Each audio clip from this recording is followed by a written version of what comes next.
Okay, everybody, welcome to the stream. We are live. Got a great guest tonight. It's An Fómhar. I'll be introducing them in a moment. But before I do, I just want to say to everybody who's watching, you can watch the stream live on X. We're broadcasting right there now. I see a few people dropping in. We're on YouTube, as is the tradition. The links are in a tweet underneath my profile on X. We're on Rumble and we are on Odyssey, keeping the all tech dream alive. Tonight's topic will be we're going to discuss multinationals and their impact uh, on Irish society, our economy. We're going to have a few interesting ideas we're just going to knock around. I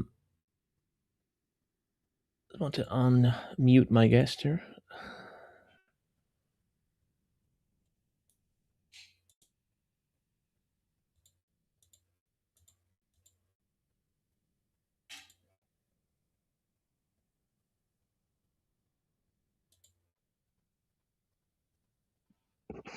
Hello. Yes.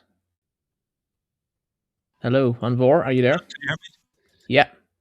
You can hear me? Okay, Okay. great. Yeah. It's great to have you here. Yeah, Sorry, I muted you there, then I couldn't find out how to unmute you so quickly. Sorry about yeah, that. no worries, no bother at all. Yeah, so yeah, thanks for having me on, Dan. It's been a good while since I've been on a stream. I think the last one I was on was, I think it was with Critiqued, just the two of us. But before that, I was on a couple of streams with you and Critiqued Yeah. together. I remember we did one in 2020. I remember that. I vividly remember that one. That was 2020. I think that was. And I then we thought kind of very both good. we all kind of both went off from streaming for a while. Yeah, that's Yeah. right. Yeah, But yeah, no, it's exactly. great Yeah, to have you so here. Thanks for coming on. yeah, so I'm a little bit. Oh, thanks very much. Thanks for that. Yeah, no, thanks for the invite. Now, I'm glad to get the opportunity to speak about something which I suppose I know something about. You could say, having worked in the field for many years, up until a couple of years ago, I was, I've been working for various different multinational companies, MNCs, multinational corporations, mostly in Ireland, but one in Britain too for about a year or so. So yeah, so I have quite a bit of experience of that and how it works, if you like, and the different changes that have gone on, and my own sort of thoughts on all of that. So hopefully we can get into that during the stream. So yeah, so Yeah, I I'm mean, your kind of background, obviously, then you have a bit of experience in this. I'm not involved in the multinational economy in any way, so I'm kind of the opposite. I have the opposite kind of experience to you. So I look in at the multinationalization of Ireland, and I suppose I'm a critic.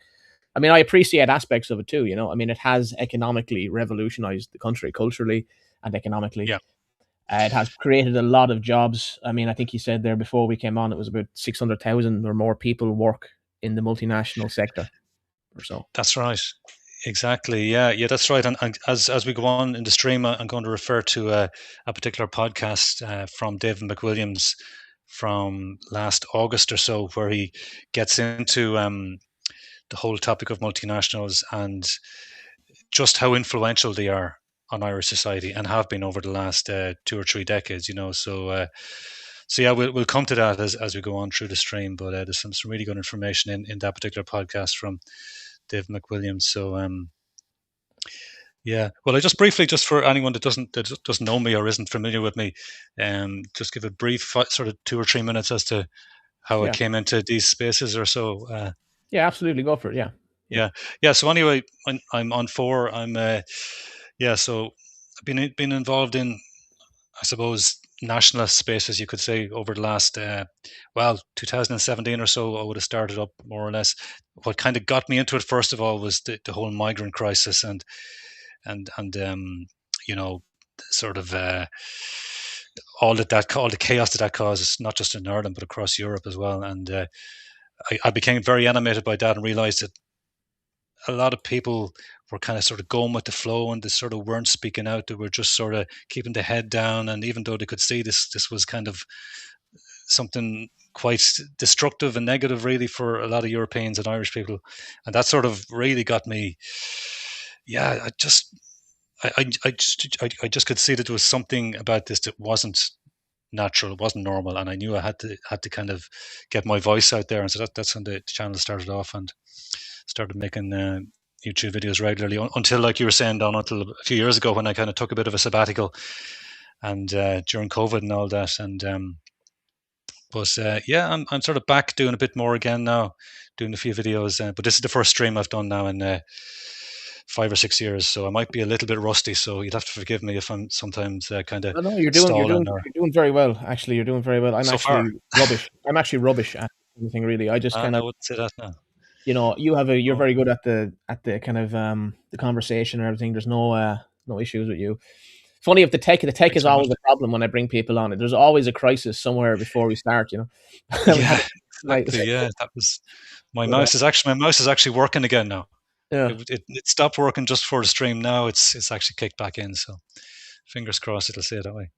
yeah, yeah. But So yeah, that's your background. I mean, you're obviously coming into the nationalist space with the migrant crisis, as did I actually. Really, that was the big kind of major thing about 2015 when that driver. kind of kicked off, Yeah, which was yeah, as a result of the Arab Spring and the Operation Timber Sycamore, whatever it was, with the Americans and everything trying to reform and restructure North Africa and the Middle East, and that all right. created a huge swing of migrants, which we're That's now right. kind of Gaddafi and facing all that. today still.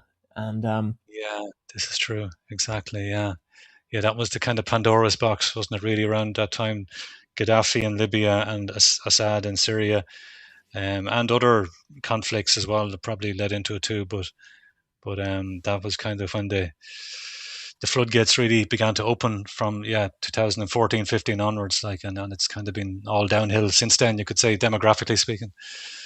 yeah, But and of course, the great promise to kind of tee this into what we're kind of talking about tonight is that these people, a lot of them were, the promise was that they would become the new kind of workforce, uh, the new builders of the new Europe, that they'd kind of look after us in our old age. They'd contribute to the pension system through their taxes and everything else. And we know from the data out of Europe that's come out in the last couple of years in particular that it hasn't really panned out. yeah, And taking the Dutch data in particular that came out there a year or two ago, which basically showed that the kind of post 2015 migrant crisis, kind of Syrian wave, you could call it, basically didn't really contribute economically at all and was a huge yeah, economic cost.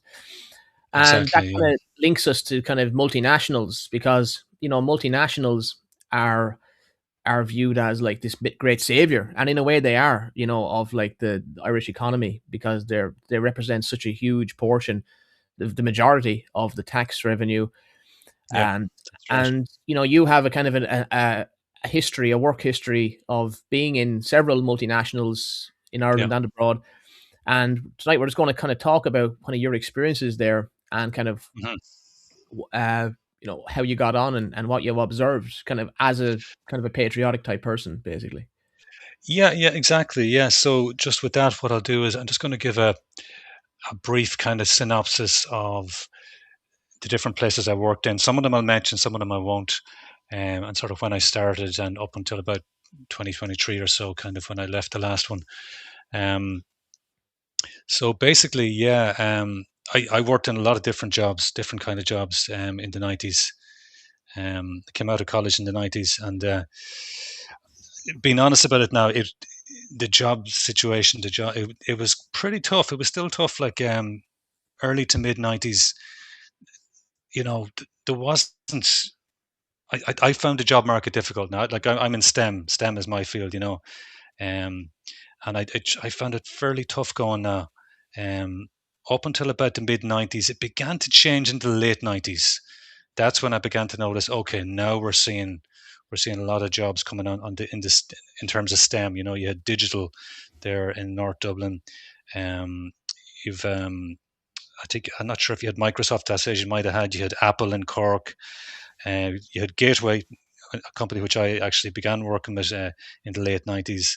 You had Dell. You had loads of other um, sort of tech companies starting up, or maybe they'd been there earlier. But in terms of jobs, in terms of really opening up the job market, the late 90s was when it really first began to take off. So I kind of worked in different kind of jobs in the 90s. I did a bit of teaching actually. I'd kind of dabbled a bit in teaching, a bit of a teaching background from my parents. I worked in different factories and stuff. Worked in a laundry. The laundry was my last kind of manual labor job, you could say. And actually, before I get on to the multinationals, I might just briefly speak about the laundry because that was in South Dublin. Um, and, that was about 96, 97, something like that. And the workforce was almost entirely, in fact, I think it was entirely Irish. Okay, working in Mm. this manual labor job, tough work, like it was hard physical work, and the hours were unsociable. And, it was a kind of job where a lot of people worked for a few months and then they moved on. In fact, some people didn't even hand in their notice. They just stopped coming. They stopped. They just didn't. Literally, loads of people just didn't turn up. So there was a very big kind of what's the word? Kind of a true flow or whatever. A Turnover. lot of people Mm. turnover. That's the word. Yeah, big turnover, and a lot of people just came along, worked for a few months. A lot of students. And I was effectively in that kind of category. Like worked there for a couple of months, 2 or 3 months, and it was a kind of work like there's a you sort of it was kind of repetitive in that, but there were good characters working there, and yeah, okay, the money wasn't great in that, but look, you knew you were doing it for a while, and it sort of tided you over. It tided me over during that time. But yeah, the fact that the workforce was entirely Irish, and that's not even 30 years ago. I guarantee Mm. you, if you were to go back to that place today, and I'm pretty sure it's still there, it'd be a case of spot the Irishman. Yeah. Um, and that's the whole thing. That's one of the big questions. Why? Why should it be like this? Why should we have almost entirely replaced the workforce for these kind of jobs? Like you know, it makes no sense really. Aside from lining the pockets of a certain cohort of the population. Yeah, and I'll Some tell based in you, Ireland. could have crossed you. Sorry, but Yeah, you're go actually on. making me think about so many things here. Like, I mean, I kind of come from like the construction type area, and trades and everything. And when I started off, like, I remember vividly the change in the early 2000s when the whole Eastern European expansion of the EU happened, and it was like Right. Yeah. overnight people arrived. Like, and listen, I actually liked a lot of those people. Like, they were grand. Like, but the, Mm, the thing was yeah. is that you could see the exploitation. You could see that, like, the pay standards and the employment standards and everything for a lot of these people, they were non-existent. A lot of them were employed under way lower wages. Now, look, when they went home with that money, it was actually worth a lot more. So I suppose, in a sense, they made very pretty good out of it. Like, a lot of them overall, anyway. But the thing was, is that Yeah. that Yeah. really did affect, like, the wage expectations and the work expectations on other people. And I like, people were living. I remember people were living in Mm, containers and living in on site kind of situations and everything. And I really thought at the time, and I was just straight out of school, like, um, yeah. I thought this is just totally wrong. This is before I ever really thought about Yeah. immigration. And I think there's But something to do this kind you of mean work. like Go ahead. go ahead there, go on. No, I was going to say like would you also be talking about the likes of the fruit farms and that, and the whatever Bulgarians or whatever kind of, and living in kind of caravans like on Yeah, site, that kind of thing, and yeah, I saw that too. working Yeah, long hours and a lot of that, like, and that kind of thing. I knew people in the fruit industry too, like, and a lot of people would say, well, you can't get the workers and everything. And see, a lot of these issues are technology based. Like, if you look at, like, Mm, how American kind of once slavery or whatever ended in America, for example, like, the South was yeah. underdeveloped because it had a slave workforce, basically, and Right. I technology see what didn't you mean. develop. So actually, Yeah. relying on cheap labor is actually a kind of an extractive, exploitive type of arrangement, which doesn't necessarily, and it's very much related to kind of Anglo-American type ideas of, like, what the workplace should be, and about what Yeah. expectations there should be on an economy or whatever. And I'm a hardworking person, and if I come from a family of people who work very hard, and I I really dislike this way of thinking, because this is actually the root of a lot of the mass immigration issue, which is this way of thinking. And Mm, you can see it now with AI and robotics, it's pretty obvious that countries that don't embrace mass immigrationism and which instead use innovation in these areas Yeah. are going to fare way better than people Right. who Right. bring in fellas from Bulgaria to pick fruit. Like, Mm, and I yeah. just because technology exists to do all of these things. There's machines that like I know people who are using machinery to pick blackcurrants and all these things, and even apples and Yeah. everything. That technology exists, and it's just really a matter of like getting to that next stage in development where we don't need to have huge, low, because all of those people they all require social Mm, spending, and so what it actually exactly. represents is you're offsetting the costs of a particular industry through social welfare spending of some kind, you know. Yeah. Yeah. Exactly. Yeah. Yeah. That's right. I mean, the likes of, I suppose, Korea and Japan and Taiwan, maybe Singapore to an extent. These countries I think have done quite a bit of what you've just said there, and used technology, and they haven't brought in like huge amounts of immigrants like us countries in the West have done, and I think their societies are the better for it as well, and probably their people have feel like they have more of a say in their in their societies. I think there's an element of this whole idea of learned helplessness Hmm. um, within Irish society. I mean, in a lot of Western countries, I think because you see how, and especially if you're nationalist leaning, that you don't have many options, or the options you do have tend to get demonized and denigrated by the mainstream press and so on. And if you do care about self determination and demographics and that, like you know, which is a very very reasonable to wish to have sovereignty in your own country, to wish to have self determination in your own country is a very reasonable wish, and yet it's been made to be. It's made out to be the most incredibly evil kind of taught to have, which is just Yeah, madness. Like and it it's is. I often think, yeah, this economic sorry, determinist kind of approach, like this Anglo-American the kind of economic model of like we have to have infinite growth, and yeah, and exactly, yet yeah, and yeah, yet we're not really getting the benefits in so many respects. Like I did a tweet ages ago or a few weeks, a week ago, maybe it was a week or two, and it was all about that. Like it was just about how uh, like economists are the worst, obviously the worst kind of mhm, people to be kind of talking about society because they're so narrowly focused. And if something isn't measured mhm, in a particular economic metric, it doesn't yeah, get considered. And so all right, we'd end up talking about is GDP because GDP is easy to measure, but GDP is a exactly, very misleading metric. It doesn't necessarily mean that people are doing better.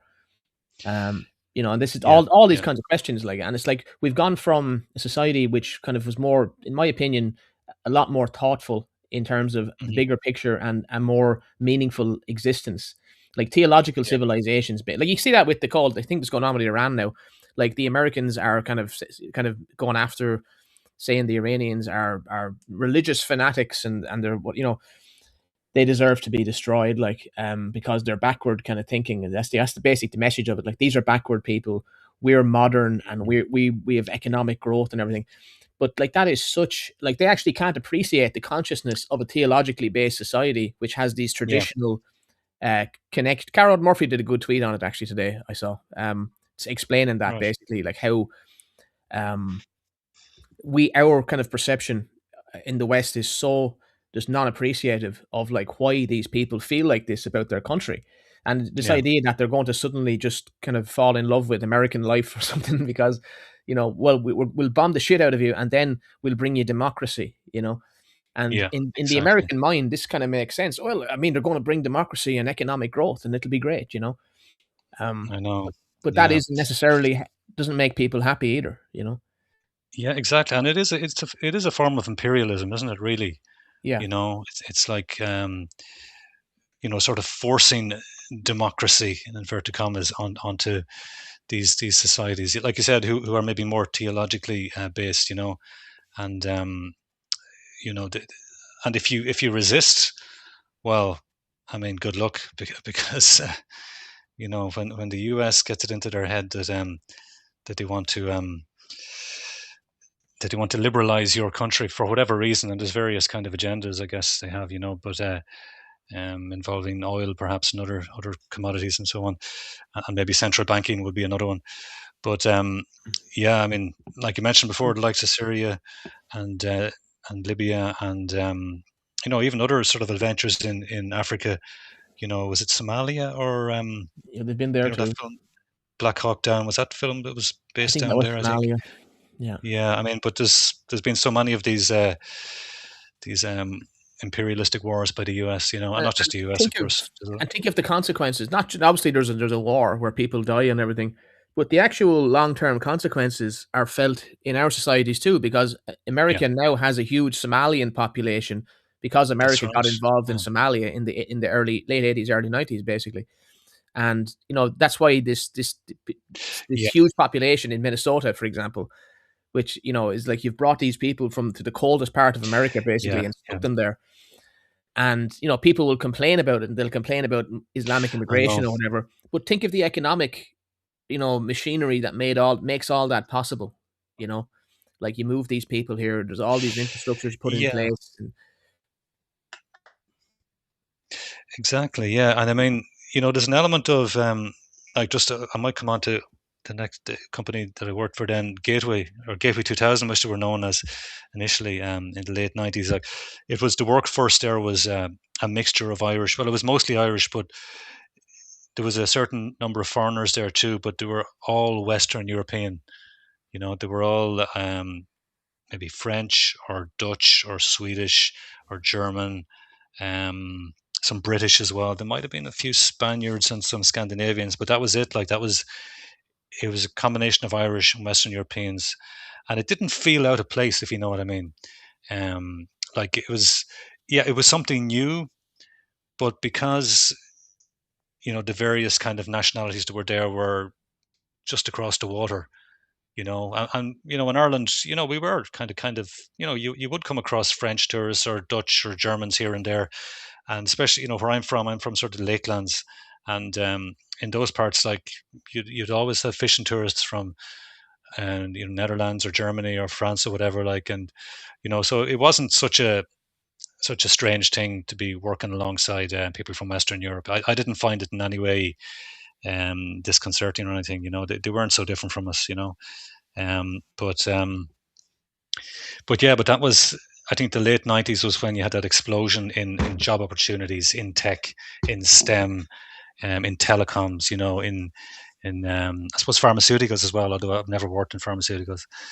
But yeah, it was kind of an exciting time. I was like I said, I was kind of new to working alongside foreigners, and it was kind of novel, and it was a bit exciting, and you got to meet all these foreign women from, like, Sweden and Germany, and all that is kind of exciting for a young man as well. So yeah, so I would have enjoyed my time there, even though wages would have been nothing to write home about, but you had the benefit of this real kind of great kind of thriving social scene of all these young people, Mhm. and mostly in their 20s, all working together, all starting, a lot of them starting together and going out together there. And that was kind of Santry, kind of on the borders of Santry, and was it Clonshock or Clonsk? I keep getting mixed up. Anyways, North Dublin or Santry, that kind of area around there, Santry, Whitehall.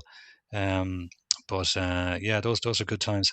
But it It's was my the first equivalent of introduction. swinging London. Like swinging Dublin was in the 90s, and It swinging was kind London of, was yeah, in the 60s. I would say, yeah, late 90s into early noughties would have been the kind of swinging Dublin, I suppose, but also down the country a bit. Like, there would have been other companies down the country as well, like, where I'll come to one in a few moments as well.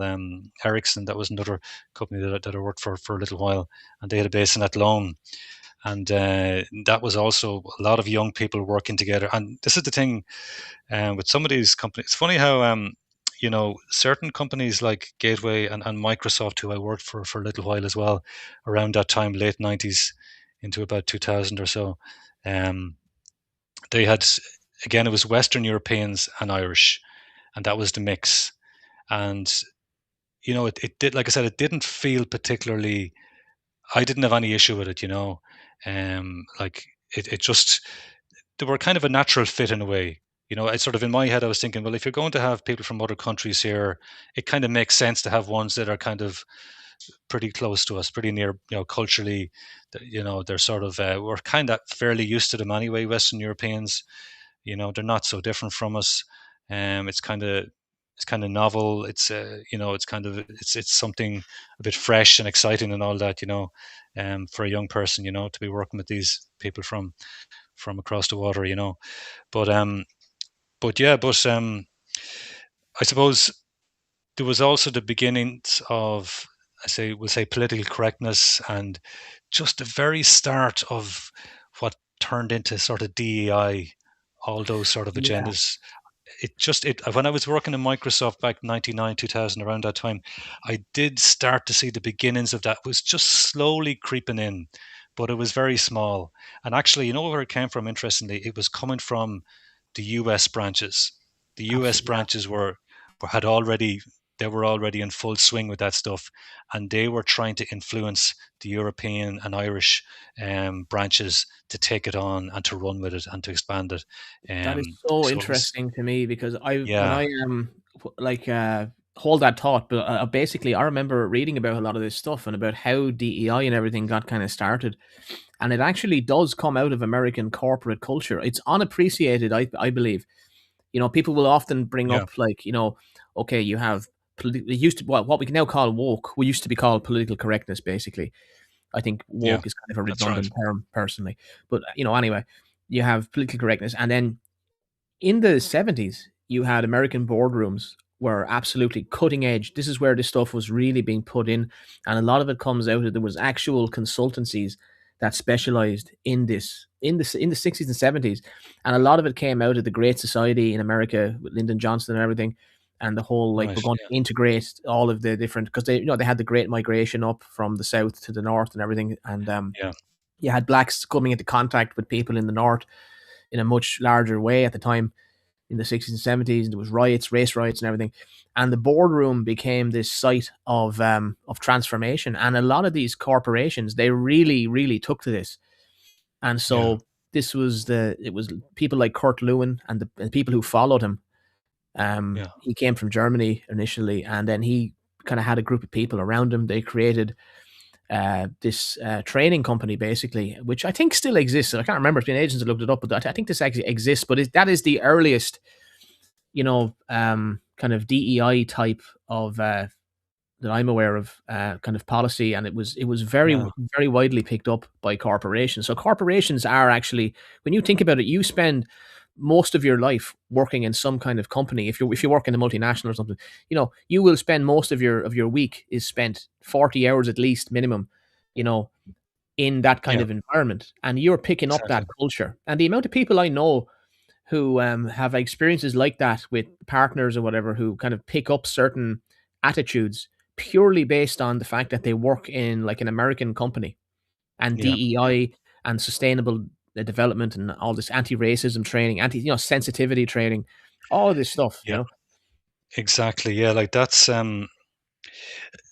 my experience now would be, yeah, it's definitely the US corporations that that sort of began that stuff in Ireland in the multinational corporation space, if you like. It was the US ones that were driving it. Um, and the European ones, from what I can see, sort of a mixed bag. Some of them kind of went with it and promoted and so on. Other ones less so. Um, and actually, when I think about it now, I'm just thinking because another group that I worked with for a couple of years after that, it was Ericsson, and they were based down in Athlone. Um, and it was interesting because like they didn't have, I don't remember any kind of those sort of politically correct kind of agendas or narratives being introduced at all in terms of my daily work, or even in terms of emails we were sent, or any kind of meetings or anything like that. But it's funny because a couple of years back, I um I was just looking through old kind of documentation and I picked up the minutes of a meeting from like that I went to back whatever in 2001 or 2002 or something like that. And there was several kind of bullet points talking about the importance of gender diversity and racial diversity and this kind of, and I had no recollection of that whatsoever. So the impression I get is what must have happened must have been that the Irish branches must have been told, okay, this stuff is kind of starting to pick up now, and you're expected to kind of inform your colleagues, inform your employees about this, but that the managers just basically didn't really do anything about it. It might have been there in the official kind of texts or whatever, but the managers weren't fussed about it, or they weren't kind of interested in it, and they never pushed it at all. Because I've absolutely zero recollection of any kind of politically correct training or anything like that. When I was with Ericsson for a year or two back around 2000, 2001, 2002, that sort of time. So it was there. It was there a little bit in the background, but it definitely wasn't being promoted. In the Irish branch I was in, or in the British branch, because I then actually worked over in Britain, also with Ericsson for about a year or so. And that's something I might come on to as well, in terms of the differences between working for the Irish branch of multinational and the British branch, because there were some very noticeable differences in that. Um, will I speak about that now, Yeah. or is there anything else that you wanted to? Yeah, no, Yeah. go ahead with So Ericsson. Yeah, continue. Yeah. Yeah. yeah. So basically, well, first of all, Ericsson in that loan, like you were mentioning, the swinging scene in Dublin, and swinging. When I say swinging, I don't mean it in Family another. show, folks. We mean it in the innocent sense of the word. But Athlone was also a very kind of lively, fun place to be in as a young person, as a young man. But the interesting thing You're the about only person Ericsson was I've it ever was. heard say that. I think. Yeah, I know. I mean, it's. Did we lose him? I wouldn't have thought, Okay. because you had Ericsson and you had another crowd called, was it Elan? I think Elan. They're a Mm, pharmaceutical company. They had a very young workforce as well. And so you had literally hundreds of young people in their 20s, and maybe some in their 30s, working together. A lot of them quite new to the whole scene. A lot of them quite new to that town of Athlone. All going out in the evenings, going out the weekends. It was great fun. mm, Like it was brilliant. Um, mm. but but um, but interestingly, the workforce there was almost entirely Irish. So I went from kind of a mixture of Irish and Western Europeans in Gateway and Microsoft, but then Ericsson back down the country, and maybe that's the difference. Maybe because they were based down the country, based in Athlone, almost entirely Irish workforce there. Yeah. Um, so so yeah, that was also a good time. But then what happened was I ended up moving to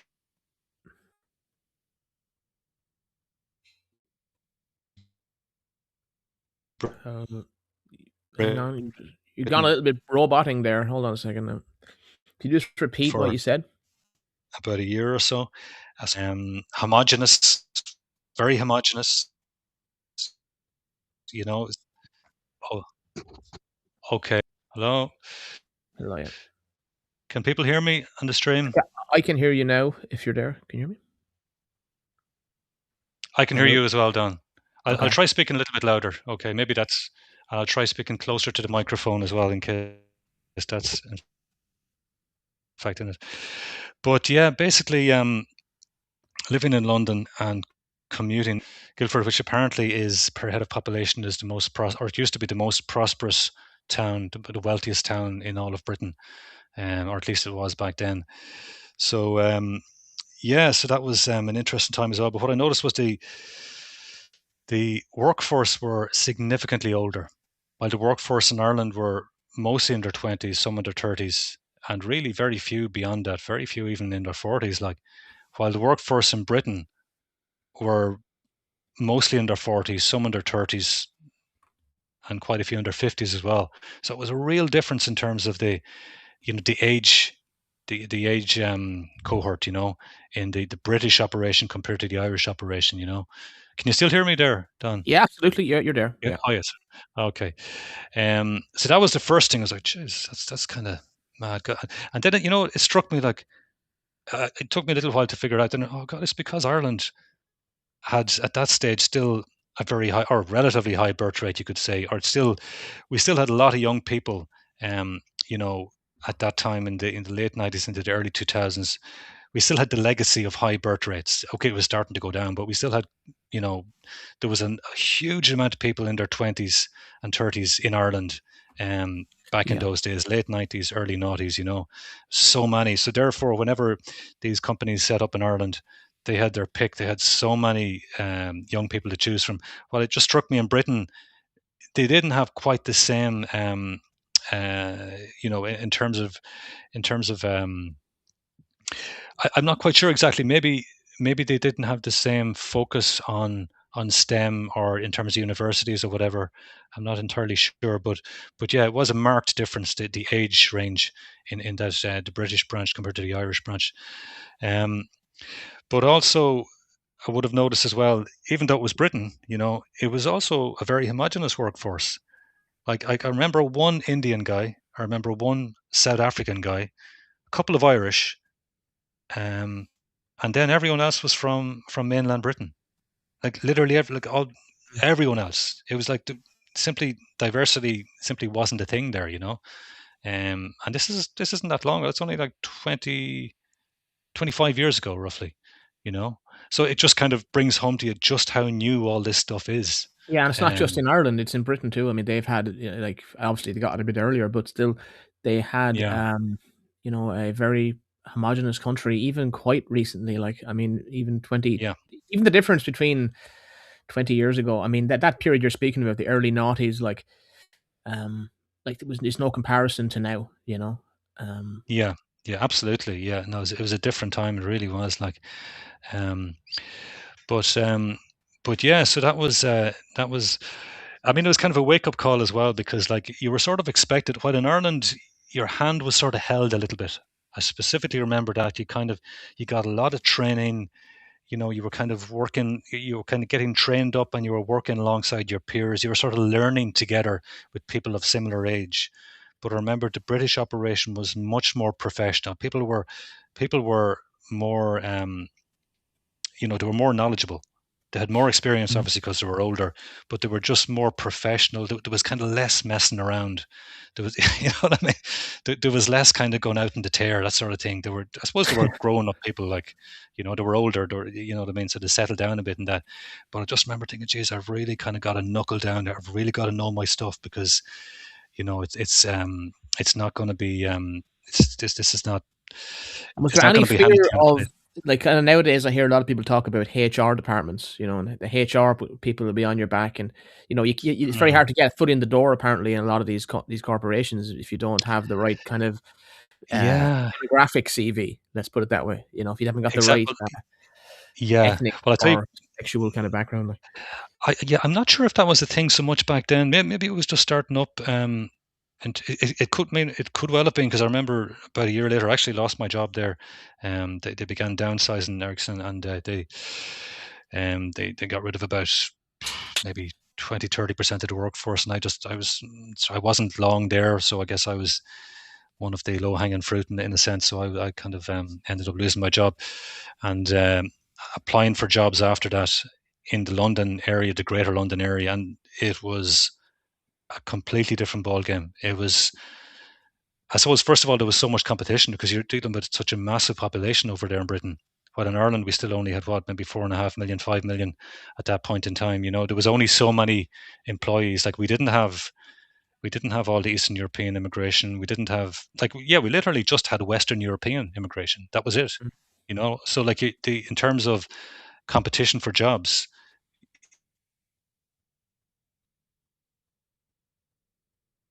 you so it's just a completely different ballgame to today. But that was sort of brought home to me when I began applying for jobs in in the sort of London area.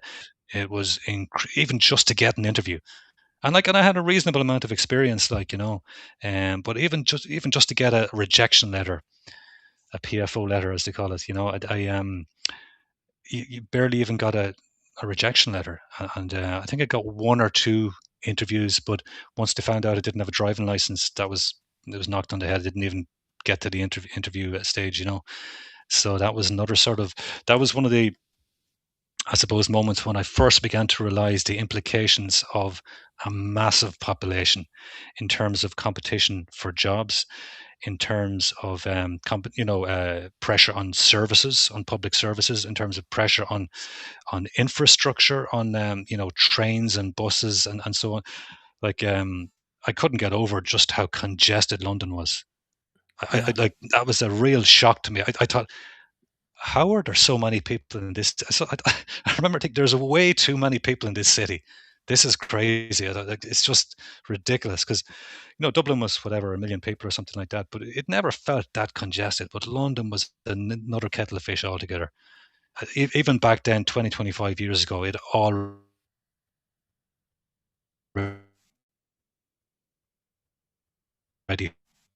felt absolutely jam packed.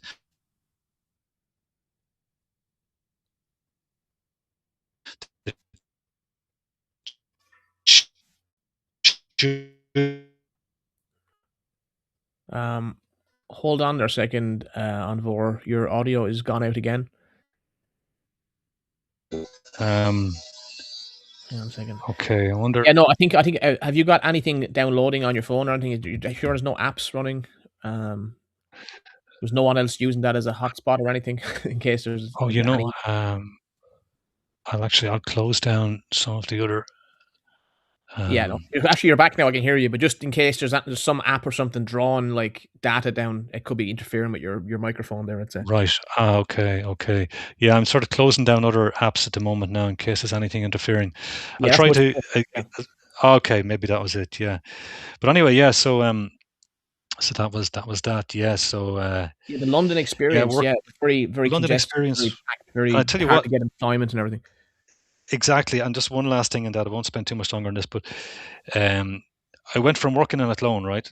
My rent was 30 quid per week. Now it was a room in a house, but it was perfectly comfortable. I was living with a guy and one or two other employees from Ericsson as well. He owned a house, like, and he'd rent 30 quid a week. Right, that was 25 years ago, roughly, and it was perfect. It was perfectly, Think of all the perfectly young comfortable. Zoomers listening to you right now who have been quoted like, 2 grand to get insured as a third I know. party fire and theft, like, Yeah. addition to their parents' insurance policy. Exactly, exactly. Yeah, it's just mind blowing, really, the difference between then and now, But then, just as a kind of to add to the culture shock of going to London, which was like huge amount of people, but also very multicultural. Obviously, I was totally unused to multiculturalism, beyond, say, Western European immigrants. Completely, I'd barely even seen a black man. I mean, I was very kind of green in that sense. And growing up in the Midlands, you wouldn't really have come across Muslims or black people or anything like that, really, or very rarely, just occasionally. So that was a massive culture shock, but also just the costs of everything. The prices were just a huge jump up. Like, I went from paying 30 quid a week to paying, I think it must have been something like, between myself and my girlfriend at the time, over 200. It could have been 250 a week. It was Mhm, something like a grand a month. It was, and that was back then. And mhm, again, it wasn't like a luxurious place or anything. It was just kind of fairly standard, normal, to one bed apartment in Kilburn, and yeah, so London was already astronomically expensive, even at that point. So you can imagine what it's like now. But mm. anyway, that's just a bit of a tangent there. But I just thought I'd throw that in there. Um, Now I'm just thinking, what would be the best way now to proceed at this Yeah, point? well, I mean, we I could talk can, about the role of multinationals in transforming, like, Ireland. That's one of the things we had said we'd kind of, yeah, uh, exactly. I'll tell you what. The next company I work for, I won't mention them, but they're in the tech space, and that was back in Ireland, and that would have been back sort of, yeah, 20, 25 years ago. I came back to Ireland and got work with this tech company, and I was with them for a long time, for many years, up until a few years ago, really. And that's where I first, began to see all these narratives improper, where I first began to see the DEI stuff, the climate change stuff, feminism and sort of women's liberation and all of that. Um, neurodiversity. That would be a more recent one. That's Hmm. come in over the last, let's Is say, that does 10 that mean like years. autism? Like, is that what you're talking about? Yeah, exactly. Yeah, Right. so you would have had programs like, to have people on the spectrum, to bring them in and to have them working So most alongside of you the to work. audience on X then. You could say that. You could say, yeah, to a certain amount of them anyway. Yeah, this is probably true, but yeah. So all these kind of agendas, I began to see. Now they didn't all come at once, and some of them came at, at different speeds and so on. But over that time, we'll say from the early to mid noughties up until the early 2020s, I would have seen all those narratives being promoted and being pushed. Um, Now that was a European MNC, and like I mentioned before, my experience has always been the European MNCs, the multinationals, are not as bad as the US ones. They definitely do roll out these programs, but it's usually a case of, if you're interested in this stuff, you know, you're welcome to kind of join in and help in spreading the Yeah. message and so on, and getting involved in whatever And I'll tell programs. you what I actually believe could be going on with a lot of that too, like, is the way that a lot of, because of the, you're aware of like management consultancies like McKinsey and Accenture and all these different companies, Yeah, yeah, many other ones, but Bain Capital was one of them that used to do a lot of the stuff too. I think. But right. basically, what they'll do is like they will recommend certain changes like that, like, and they'll help companies like they like McKinsey definitely brought a lot of that to Germany, I believe. Yeah, I haven't got right. any particular evidence to talk about, but I have heard that before, that the management consultancies were pivotal in making a lot of the American culture the norm in Germany, because a lot of companies in Right. Germany were family owned. A lot of Ah, them, yeah, yeah. because they have That's this kind right. of older, kind of more artisan type. No, they have a lot of apprenticeships, for example. Like, a lot of people in Germany Yeah, don't go to college that's right. formally, but they'll do an Yep, apprenticeship with a company. Like, even something like an accountant, will yep, become an exactly. accountant through their training with a company.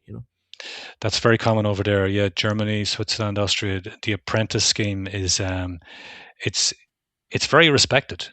It's like, the way, I don't know if you remember, but years ago, they had the pre-employment scheme in second level in secondary schools, Mm, and um, and that was basically there, uh, for students who weren't as so academically inclined, but they were maybe good with their hands, and they went into various trades or that. But the pre-employment was actually a really good scheme, and it sort of got people working a day or two a week with a local business, and then they'd be in school for the rest of the week doing lessons and that, and they got a bit of money for it, and it was that experience which led to them getting into various trades and that, you know mechanics and various tradesmen and so on.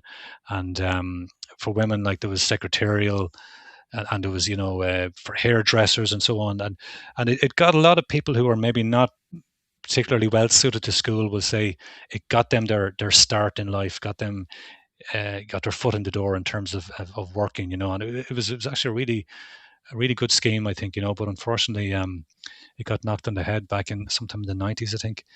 And it's a real shame, because I guess, was kind of our equivalent of the apprentice system.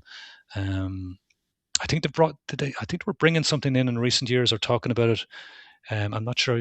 They have some kind of semi-apprentice scheme, I think, in Ireland now, haven't they? But I don't think it's particularly well structured, or well put together. Certainly not as good as what they have in, yeah, a lot of these sort of Germanic countries. mm, Um, but um, but yeah, so that's that. But um, but yeah, so that's what I was saying there. That tech company which I worked for many years, sort of from the mid noughties, we'll say, up until kind of going into the COVID times.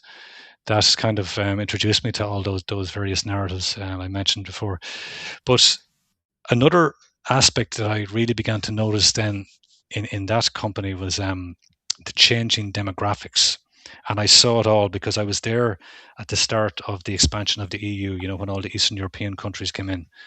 So I had already was working there when that happened. So you had Irish people, and then you had yeah, again, Western Europeans. It was Irish people and Western Europeans up until 2008, I'd say. about maybe end of 2007, 2000, and then you began to see Polish people coming in. And, they didn't come in huge numbers, but there was a sort of a steady flow of them. They came in from about 2008 onwards. And yeah, and that was kind of a noticeable change in the demographics, but it wasn't disruptive. It didn't feel off or anything. They mostly kind of blended in and kind of worked well with the existing employees. So it wasn't really a big deal or a big problem in terms of myself or most of the employees there. But what did become a very marked change in the demographics, and I would say this began about maybe 15 years ago. It would have Mm. begun about 15 years ago. And that would be the Indian influx. And that I would have seen the first changes 2010, 11, maybe after the crash. Yeah. That's when I first began to notice Indian employees coming in. But again, it was a relatively small amount at first. Um, And do you find it but notable that like a lot of this DEI stuff really ramped up, like when they were really what is an economic decision has been taken by management, basically yeah, that we're gonna outsource a lot of our call center work. Originally was kind of the obvious one. yeah, Always comes to mind the call centers, like you ring someone up and you're talking to someone in India about a company based in like Dublin or something. But like the thing was like that following the crash, the great financial crash. I always say this was the big pivot point in Irish history, modern yeah, Irish history, right, that hasn't been addressed exactly. either Yeah, culturally, sociologically, the impact that had on the futures of like that generation who really had to live through that, absolutely. coming out of college, coming into the workforce for the first time ever, having to Yeah, immediately emigrate because there's like, and like I literally went through that. There's literally nothing going, like you literally have no hope. and yeah, um and then this exactly. big, like people often bring up, for example, the Occupy Wall Street movement, and they'll say, well, that movement, there's two narratives that are kind of competing narratives to explain what it was. One of them was Mm, that it was uh it was a legitimate grassroots movement that got taken over, and it was trying to go at the banks and everything. And then the other narrative, which all is right. kind of what I lean more towards, is that Occupy Wall Street was kind of was always going to fail. It was never really designed to do anything really, Yeah, except let off steam. But it kind of represented the millennials' first experience with politics. You had the yeah, Obama election, which is all about like morning in America. Martin Luther King kind of becomes president almost, and yeah. um, and you have this opportunity. All of a sudden, when you should be talking about your economic future, you're talking Mm, about reparations and yeah, all these incidents about black people being killed with the cops or whatever. And this becomes the cultural touchstone of the millennials, which is yeah, terrible for many reasons, and exactly. I, Yeah. I find that interesting that the whole, like you're saying there, you started noticing like all the Indians and everything in the tech company. Mm, I read a mm, book like around a couple of years ago. It was called Disrupted, and it was written by this older, kind of middle aged guy who was a journalist, and he went okay. into work it was called HubSpot. It's in Dublin as well. Oh, okay, yeah. HubSpot, and it's a bit like Salesforce, pretty much. I think Salesforce are Ah, their top competitor. Maybe okay. HubSpot doesn't even exist anymore. I don't know. But basically, he described like going in as a middle-aged guy and being surrounded by everyone is in their 20s, like, and Yeah, he's trying to readjust to life. And he's realizing that actually these young people have a really shitty deal in many respects. yeah, Okay. Like once you kind of go in as a young person and they seek out young people for these companies because for a number of reasons, they'll say it's for innovation, but really it's to normalize their culture on you. They want someone they can mold to take up the culture of the company. Like, and it's all about, yeah, we're about diversity and all the rest of it. And, yeah, um, and exactly. he Yeah. he had an awful time. He couldn't handle this, like, because he kind of came from a more traditional kind of unionized kind of Mm, situation, basically. And so a lot of the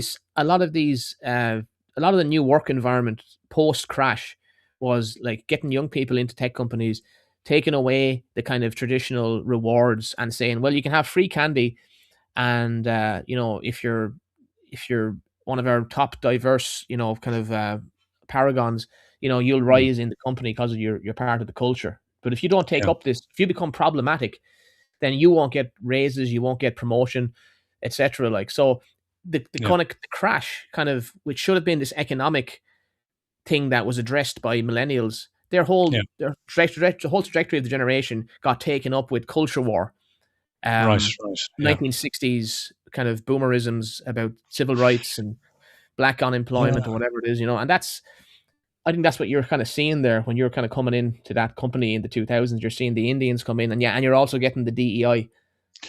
Yeah, yeah, exactly. Yeah.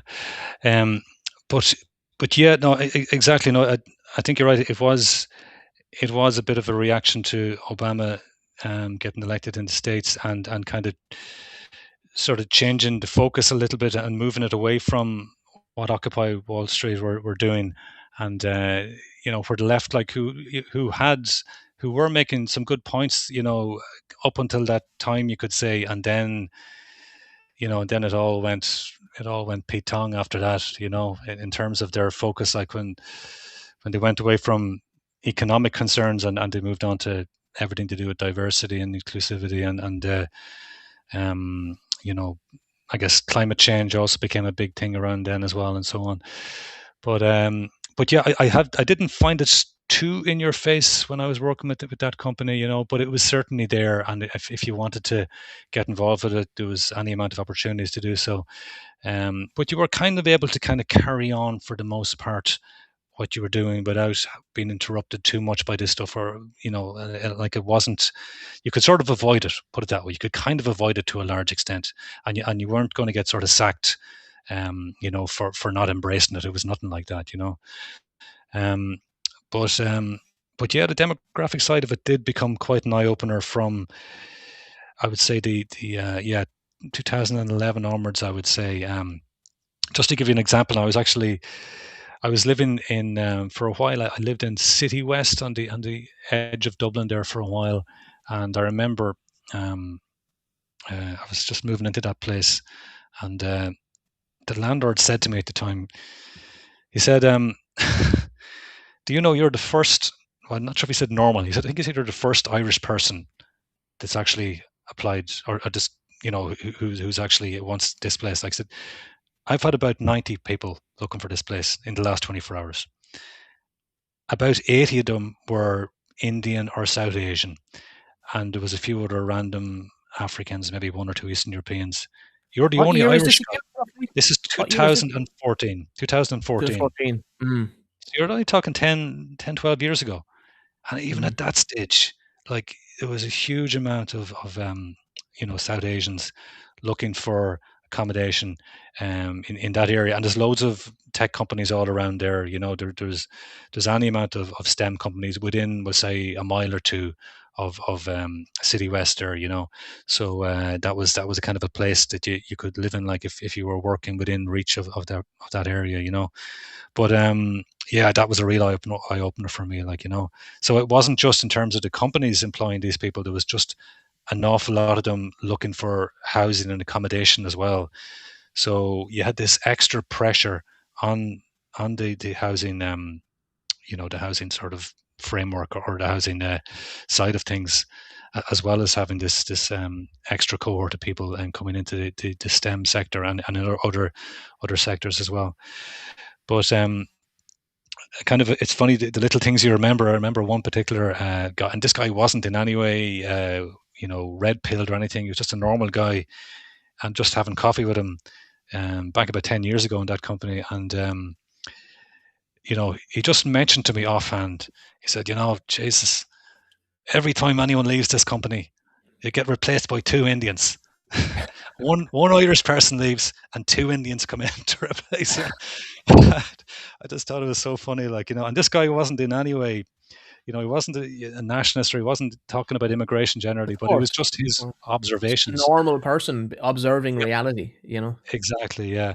But that was an example of how things were rapidly changing at that time, like, and now, like, well, I can't speak about now, but we'll say 2023, when I left that company, um, I'd say it would have been a I would say you probably would have been talking 40%, um, 45% probably, um, and maybe even more, um, in terms of non-Irish, and the good majority of that would be Indian. So if I were to say the demographics of where I worked was probably about 35% Indian, you know, um, and maybe another 35% Irish, and the rest made up of various other kind of nationalities. So that's quite significant. That's sort of well over a third. Indians working in that company, and I'd say that picture is repeated all across the STEM multinational sphere. So it's been quite a change, like Yeah. over the last decade or so. Yeah, So and I mean, would you say like some of these companies, like obviously there's the DEI kind of stuff and everything, but like, would you say like there's things that they have kind of helped for the better in Ireland, like culturally yeah, speaking no. or In socially? fairness, yeah, absolutely, and that's something I'll come on to, and maybe that podcast from Dave McWilliams that I mentioned.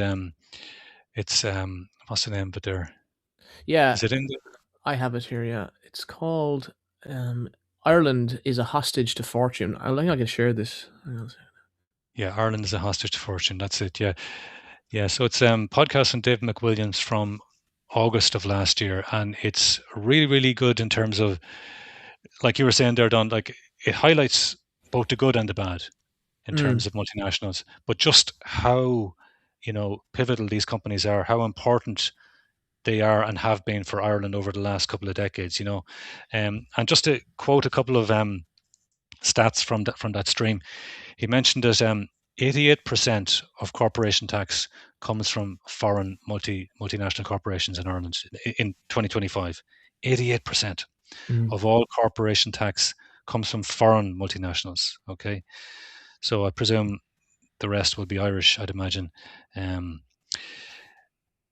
However, only 11% of companies in the country, of all companies in the country, are multinational corporations. So you can see the outsize amount of corporation tax that you're actually getting from these companies, from these multinational corporations. Like that's almost 90% of all corporation tax is coming from these foreign multinational companies in, And in only a 2020. handful of them as well, relatively. I mean, it's the top. It's the top company is about like a dozen. Probably give the vast majority, the lion's share of that. Like, Yeah, exactly. He mentions that as well. He said the top 10 of these multinational corporations contribute 57% of the corporation tax. So that's 57% just from the top 10 of those corporations, and mm, that's increasing year on year. Now, I'm not sure about 2026, but up into 25, it's been steadily increasing up to 57% in 2025. mm, And then corporation tax itself is 36% of the total tax take. 36%, and the average across Western Europe is about 10%. So we're about 3.5 times more dependent on corporation tax receipts than the average Western European country. So this is how much we depend on this sector. mhm, Um, and then in terms of the amount of people that are employed in the sector, 623,000, just over 623,000 people last year were working in a multinational corporation. Um, and that's 27% of our entire workforce. So that's a considerable percentage of the population, considerable amount of people. So, you know, like you mentioned about the positive things of these corporations. I mean, you could say the wages in general. I mean, it varies, and a lot of people start off on, we'll say, okay-ish wages. Not terrible, but not bad either. But you will, if you stay in a company for long enough, you will start to go up the chain a bit in terms of wages and that, and you can end up doing fairly well out of it. And then you got share options if the company is on the stock exchange or that is listed. Like you will get share options and you will get shares at a discounted price. You reasonably good pension system set up with them as well. You have working from home, especially since COVID. But even before that, you had working from home options in many of these corporations. Um, you have flexi time. A lot of these companies, they will have kind of shift work. Working different shifts. Morning, day shifts. Some of them offer have working through the night. The likes of Intel, for instance. They have these. I'm not sure if they still do it, but they used to have these 12-hour shifts, and it could be during the night. It could be 7 to 7, 7 a.m. to p.m., and then p.m. to a.m. That's 12-hour slots. I think working 3 days one week and 4 days the next week, and cycling between day and night. Now that is a bit of a not typical, but that was, I think, that was how they worked. But yeah, flexi time in general is offered by a lot of these corporations. You've often got a very thriving, very good social scene as well. Like I mentioned before, with those companies I worked for years ago, um, back in the early days, you could say. Um, and although the social side of things has kind of dried up a bit, I would have noticed in the COVID years, obviously, that did you really did notice how that changed. It changed the psyche, it Mhm. changed the sort of mentality. And the young, whatever about the older people, they maybe didn't go out so much anyway, but the younger people, you really began to notice that they just were not as inclined to be going out partying, having the crack, going out on the tear, and that's simply that almost died a death after COVID, or in the sort of end of COVID. Like, and I kind of, yeah, that was very striking. It really had a very noticeable, I would say, detrimental effect on the young people. Yeah, I feel Those sorry for years. people who went to college during that, like, because you kind of get Yeah, you don't get the social aspects, and yeah, I think that the impact of that is still felt, like a lot of young people who just um cannot get started in their lives. They're kind of held back by lack of social opportunity, which I think is the actual. I mean, I don't go on about the COVID stuff; it just doesn't interest me that much. But the actual thing that interests me the most is like the social aspects of isolation, yeah, and the economic exactly. aspect of it, about how money was made in Yeah, particular ways. that's right. Yeah, yeah, exactly. Yeah, just in relation to the corporations there as well, McWilliams, uh, I think, and his sidekick there, they described a kind of Stockholm syndrome in terms of how dependent Ireland had become on these corporations and on the corporation tax, that they got from these companies, but they mentioned about the IDA and how key, how pivotal the IDA were. They almost acted as like a local handler for the corporations, Yeah.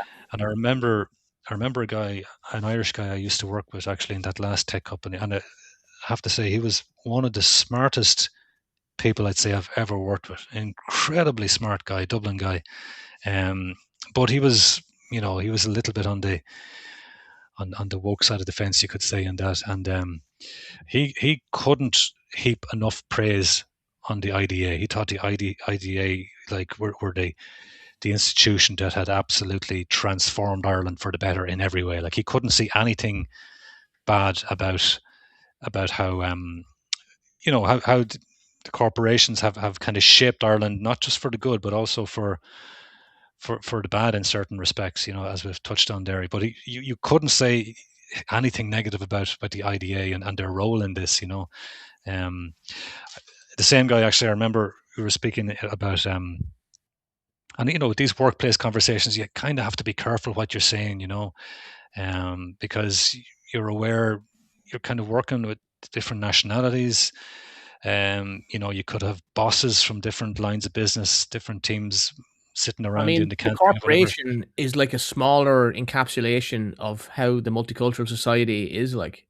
Yeah, absolutely. And It's yeah, go ahead there. yeah, no, it is. It's like that is the kind of micro version of how society is going to basically be kind of reconfigured, Yeah, and your exactly. value is purely economic. If you don't contribute to the bottom line of the corporation and take on the culture, and the culture has to be this way, because if not, if people don't get on or they want to Mhm. kind of be with their own people or whatever, you won't have that kind of the corporation won't be effective. Yeah, yeah, exactly. Yeah, and you can sort of see that conformity there, like in people kind of people not wanting to rock the boat, and people being kind of careful about what they say and that, and especially in the public spaces, where people from other cultures or nationalities might overhear them or whatever.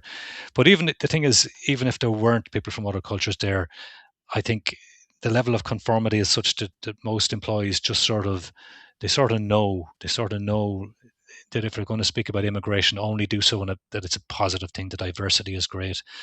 that everything to do with LGBT is great. If you're going to speak about the climate, you have to speak about it in terms of, the Green Party are wonderful, and all these measures are for are for the betterment of everyone. So there is that sort of tendency for people to sort of go with the flow and don't question things, and just, yeah, it's kind of an unhealthy conformism, I would say, and I've definitely noticed that in the corporations, and in particularly that last one I worked with for a long time. But what I've noticed as well, another effect, an interesting one, is, and this is not to be critical of any group of people, whatever, but like that company would have had a lot of middle class people, but it would have had, a certain amount of working class people, to say working class dubs or that, and I noticed this tendency of some of these lads, and they would be the ones who were most vocal about how wonderful multiculturalism and diversity was. It was them fellas, the ones that were actually, um, the ones that maybe their communities were the ones that were at the coal face, in a sense, or the ones where the IPAS centres were planted, or that kind of thing. You know, I remember one particular guy speaking about Balbriggan, and how great it was to have such a tremendous variety of nationalities and cultures living around him in in Balbriggan. And I was thinking, this is such. That guy, I know he's bullshitting. Like, it was such a spoofer. Like, but thing is, that's what it does to people.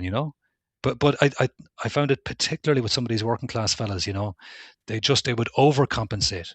They would Yeah, kind of try and I don't know, was it an element of kind of like status signaling? You've got virtue signaling, but I think there's also this kind of status signaling, that, like, if you signal that you're okay with multiculturalism and diversity, it's like a signal that you are maybe more middle class or whatever, that you're it not is. as affected by these issues. Absolutely. I've seen exactly this phenomena. It's a class thing, and it's people Yeah, who want to kind of climb the class system yeah, basically yeah, and be respected as middle class. And what are the things what are the boxes you need to tick to be seen yeah, as like Derek, middle yeah. class, like upwardly mobile. You have to be money focused. So, Hmm. if you notice that, I've actually observed like a number of things, like even in looking at X, if you look at on Twitter or whatever, you'll see criticisms of people who are protesting immigration. There's like Yeah, three or four things that are just instantly. First comment will be, "Get a job, get a job." As if you think like, well, we've got full employment. Like, what do you think people are doing? Like, yeah, why do you think the exactly. protest is on a weekend? You know, Yeah, all of these yeah, things, but it's always class based. And that's because progressive yeah. politics is actually it's people wrongly think that it's a communist thing. Okay, it's not Mm, a communist thing. The progressive American, I argue that the politics we have in Ireland now are American progressive politics, which are inherently class based, and it's mm, all about basically signaling, social signaling, yeah, and it's about declaring that I love diversity, I love LGBT, I mm, love every aspect. I am sophisticated. Bosco, my friend who we do streams, and he's what a great Substack. He calls them yeah, sophisticos, and this is yeah, his term yeah. he's come up with, which is a great term. Exactly. Of Yeah. they're attempting to kind of they're using portraying these kind of values to gain social cachet in the system, Mm. like, in the new hierarchy, like. Exactly. Yeah. Yeah. That's right. But it's interesting, just Balbriggan, and I can kind of speak a bit about Balbriggan as well in another context, because I was in the FCA for several years when I was younger, and one of the places we stayed in was Gormanstown. Or, well, we had a training. You always have a year. Sorry, you always have a week every year of training camp in different parts of the country. And one of the years I was there, it was in Gormanstown. That would have been about 96, 97. Again, kind of mid to late 90s, maybe heading for midnight, late 90s. Um, and so we were in Gormanstown, and we used to kind of socialise in the evenings in Drogheda and Balbriggan. Actually, it might have been later, because it was coming up to, it was late 90s. Okay, late 90s, yeah. But I specifically remember going to Balbriggan and going to the pubs in Balbriggan. I've two memories, right, of Balbriggan. One was uh, completely homogenous, aside from the Spanish students. Balbriggan, for whatever reason, seemed to be a kind of a magnet for, these busloads of Spanish students to come over to learn English, and they'd always come in groups of like 30 or 40 of Yeah, them. you know, I've seen this a and they, lot actually. Yeah, yeah, they just descend on a place, and they're and very bubbly and very yeah, yeah, chatty. They just talk non-stop. exactly. And they just descend on say the chippers or whatever, and they'd all go in together, and suddenly the entire chippers are full of young 15-year-old Spaniards, and the noise that would come from these places, like it was kind of charming in a way, like it's kind of funny in a way, and they're harmless, and that. But that was one memory of Balbriggan. Aside from the Spanish students, it was entirely homogenous. The other thing was going into some of the pubs there in Balbriggan, and I'm sure many people here, of course, can identify with this as well, and just the amount of smoke in the pubs in the late 90s. It's almost like it ramped up in the years coming up to the smoking ban whenever it came in. What was it, 2001, or I can't remember exactly, 2002? It was a few years after that anyway. But I specifically remember just how smoky the pubs were in Balbriggan. But it did create a kind of a nice homeliness, there was something kind of appealing about it. I know it wasn't good for our health and that, but it just stayed with me. Like the pubs in Balbriggan, for whatever reason, were just full of smoke, but they were kind of comforting in a way as well. you know. Um, but yeah, but anyway, I suppose, yeah, the likes of Drogheda and Balbriggan, two places which are now very, very heavily, diversified or enriched, you could say, at this point in time. Yeah, But I back know then, people who have to move to Drogheda, because they couldn't live in Dublin. People who actually like were from Dublin who just had to yeah, leave. And the Drogheda is like one of the big catchments. It's like Gorey, I suppose. Like they were just yeah, it's an hour, like a slingshot up the main road, like, and you can kind of yeah. try and live your life, like. Yeah, no, exactly. But this is it. Like the likes of Drogheda, I was looking at the towns that maybe have been hit the most by multiculturalism. Let's say outside of the cities, and I began to notice a pattern. This might just be a coincidence. Aside from the places that are on the main train routes and the main bus routes, there are certain places that are not far from a big city, and as a result, but because they're on a main bus route or train route, they end up getting quite a significant you know, sort of community of different nationalities there, like the likes of say Mallow in Cork, Mhm. would have been one of the first towns in the south of Ireland to get a significant. I think they had a lot of Africans, with the whole anchor baby kind of thing that I went lived in on back Mallow for then. a few months years Oh, ago. did you? It was back Oh, in right, right, 2006, earlier, right. and just for a few Okay, months. But like basically, yeah, like I didn't really understand that the town was very run down, I thought. And right. Okay, it was really, yeah, there was a bit of diversity there, like, and I noticed that yeah, a lot of the bars and everything were closed, and there was nowhere yeah. to go, like, to get a drink much, like, in a lot of these pubs were gone and all. Really, that's Yeah, it was just interesting. it was very run down at the time. That's a long time ago. I mean, I don't know Yeah, what yeah. was going on there. I don't know. It seemed to have a bit of diversity at the time, alright. Yeah, yeah, I think it would have been one of the earlier towns to get to receive the wondrous benefits of diversity, if you like. But I think there seems to also be a pattern with garrison towns. Like Yeah. if you look around Ireland and you look at the towns which have had significant, you know, you could say plantations, or being plantations is maybe not the right word to use, but say towns which have maybe been hit by a lot of immigrants like over the last 20 years, and a lot of them are garrison towns, you know or at least are close by, um, like Mullingar, Athlone, Cavan, Longford, Mm, um, even down south, like Kilworth there in Cork. There's barracks there as well. You have Mitchelstown and Fermoy not far from that mhm, as well.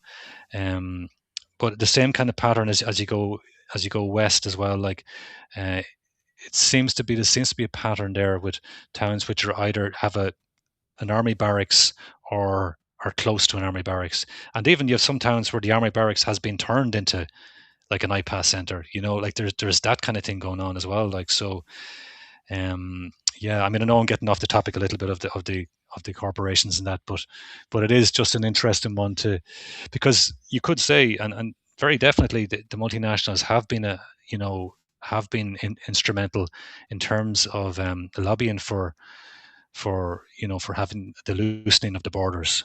There definitely have been on board that train. Because obviously, and McWilliams mentions that in that podcast as well. You know, what do corporations want? They want the pick of not just Irish people, but they want the pick of people from everywhere.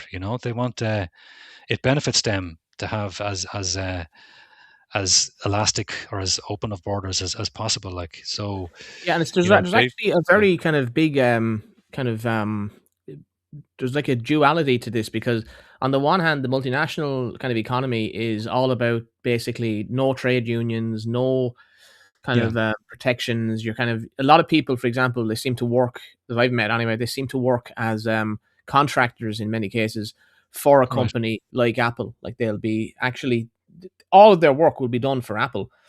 They won't work yeah for anyone else. They will have right basically gone okay for an interview, but they will have done.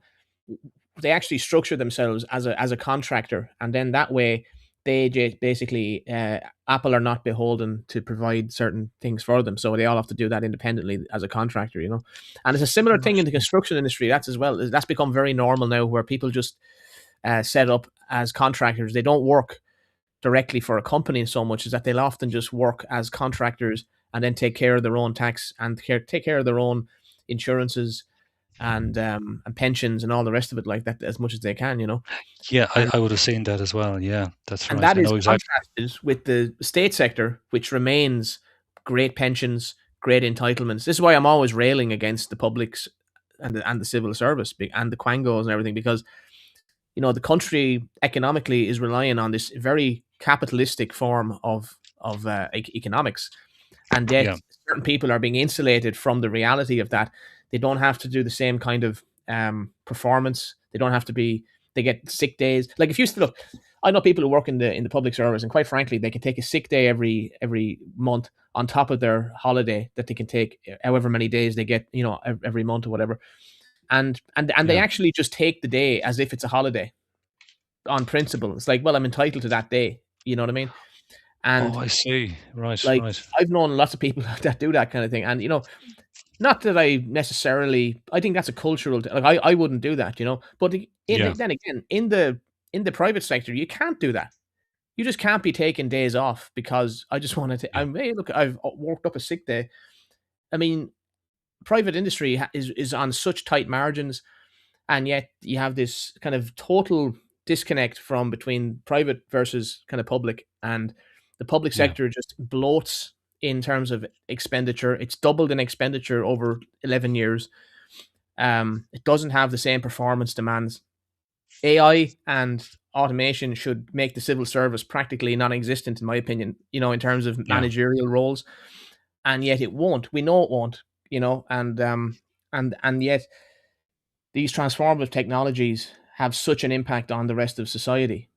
You can just lose an entire job description can is likely going to start disappearing very frequently in Ireland now when a lot of these yeah, roles that have been transferred here traditionally for the last 20 years maybe, like a lot of them are going to be gone as a result of AI fairly yeah, soon, yeah. if they're not already.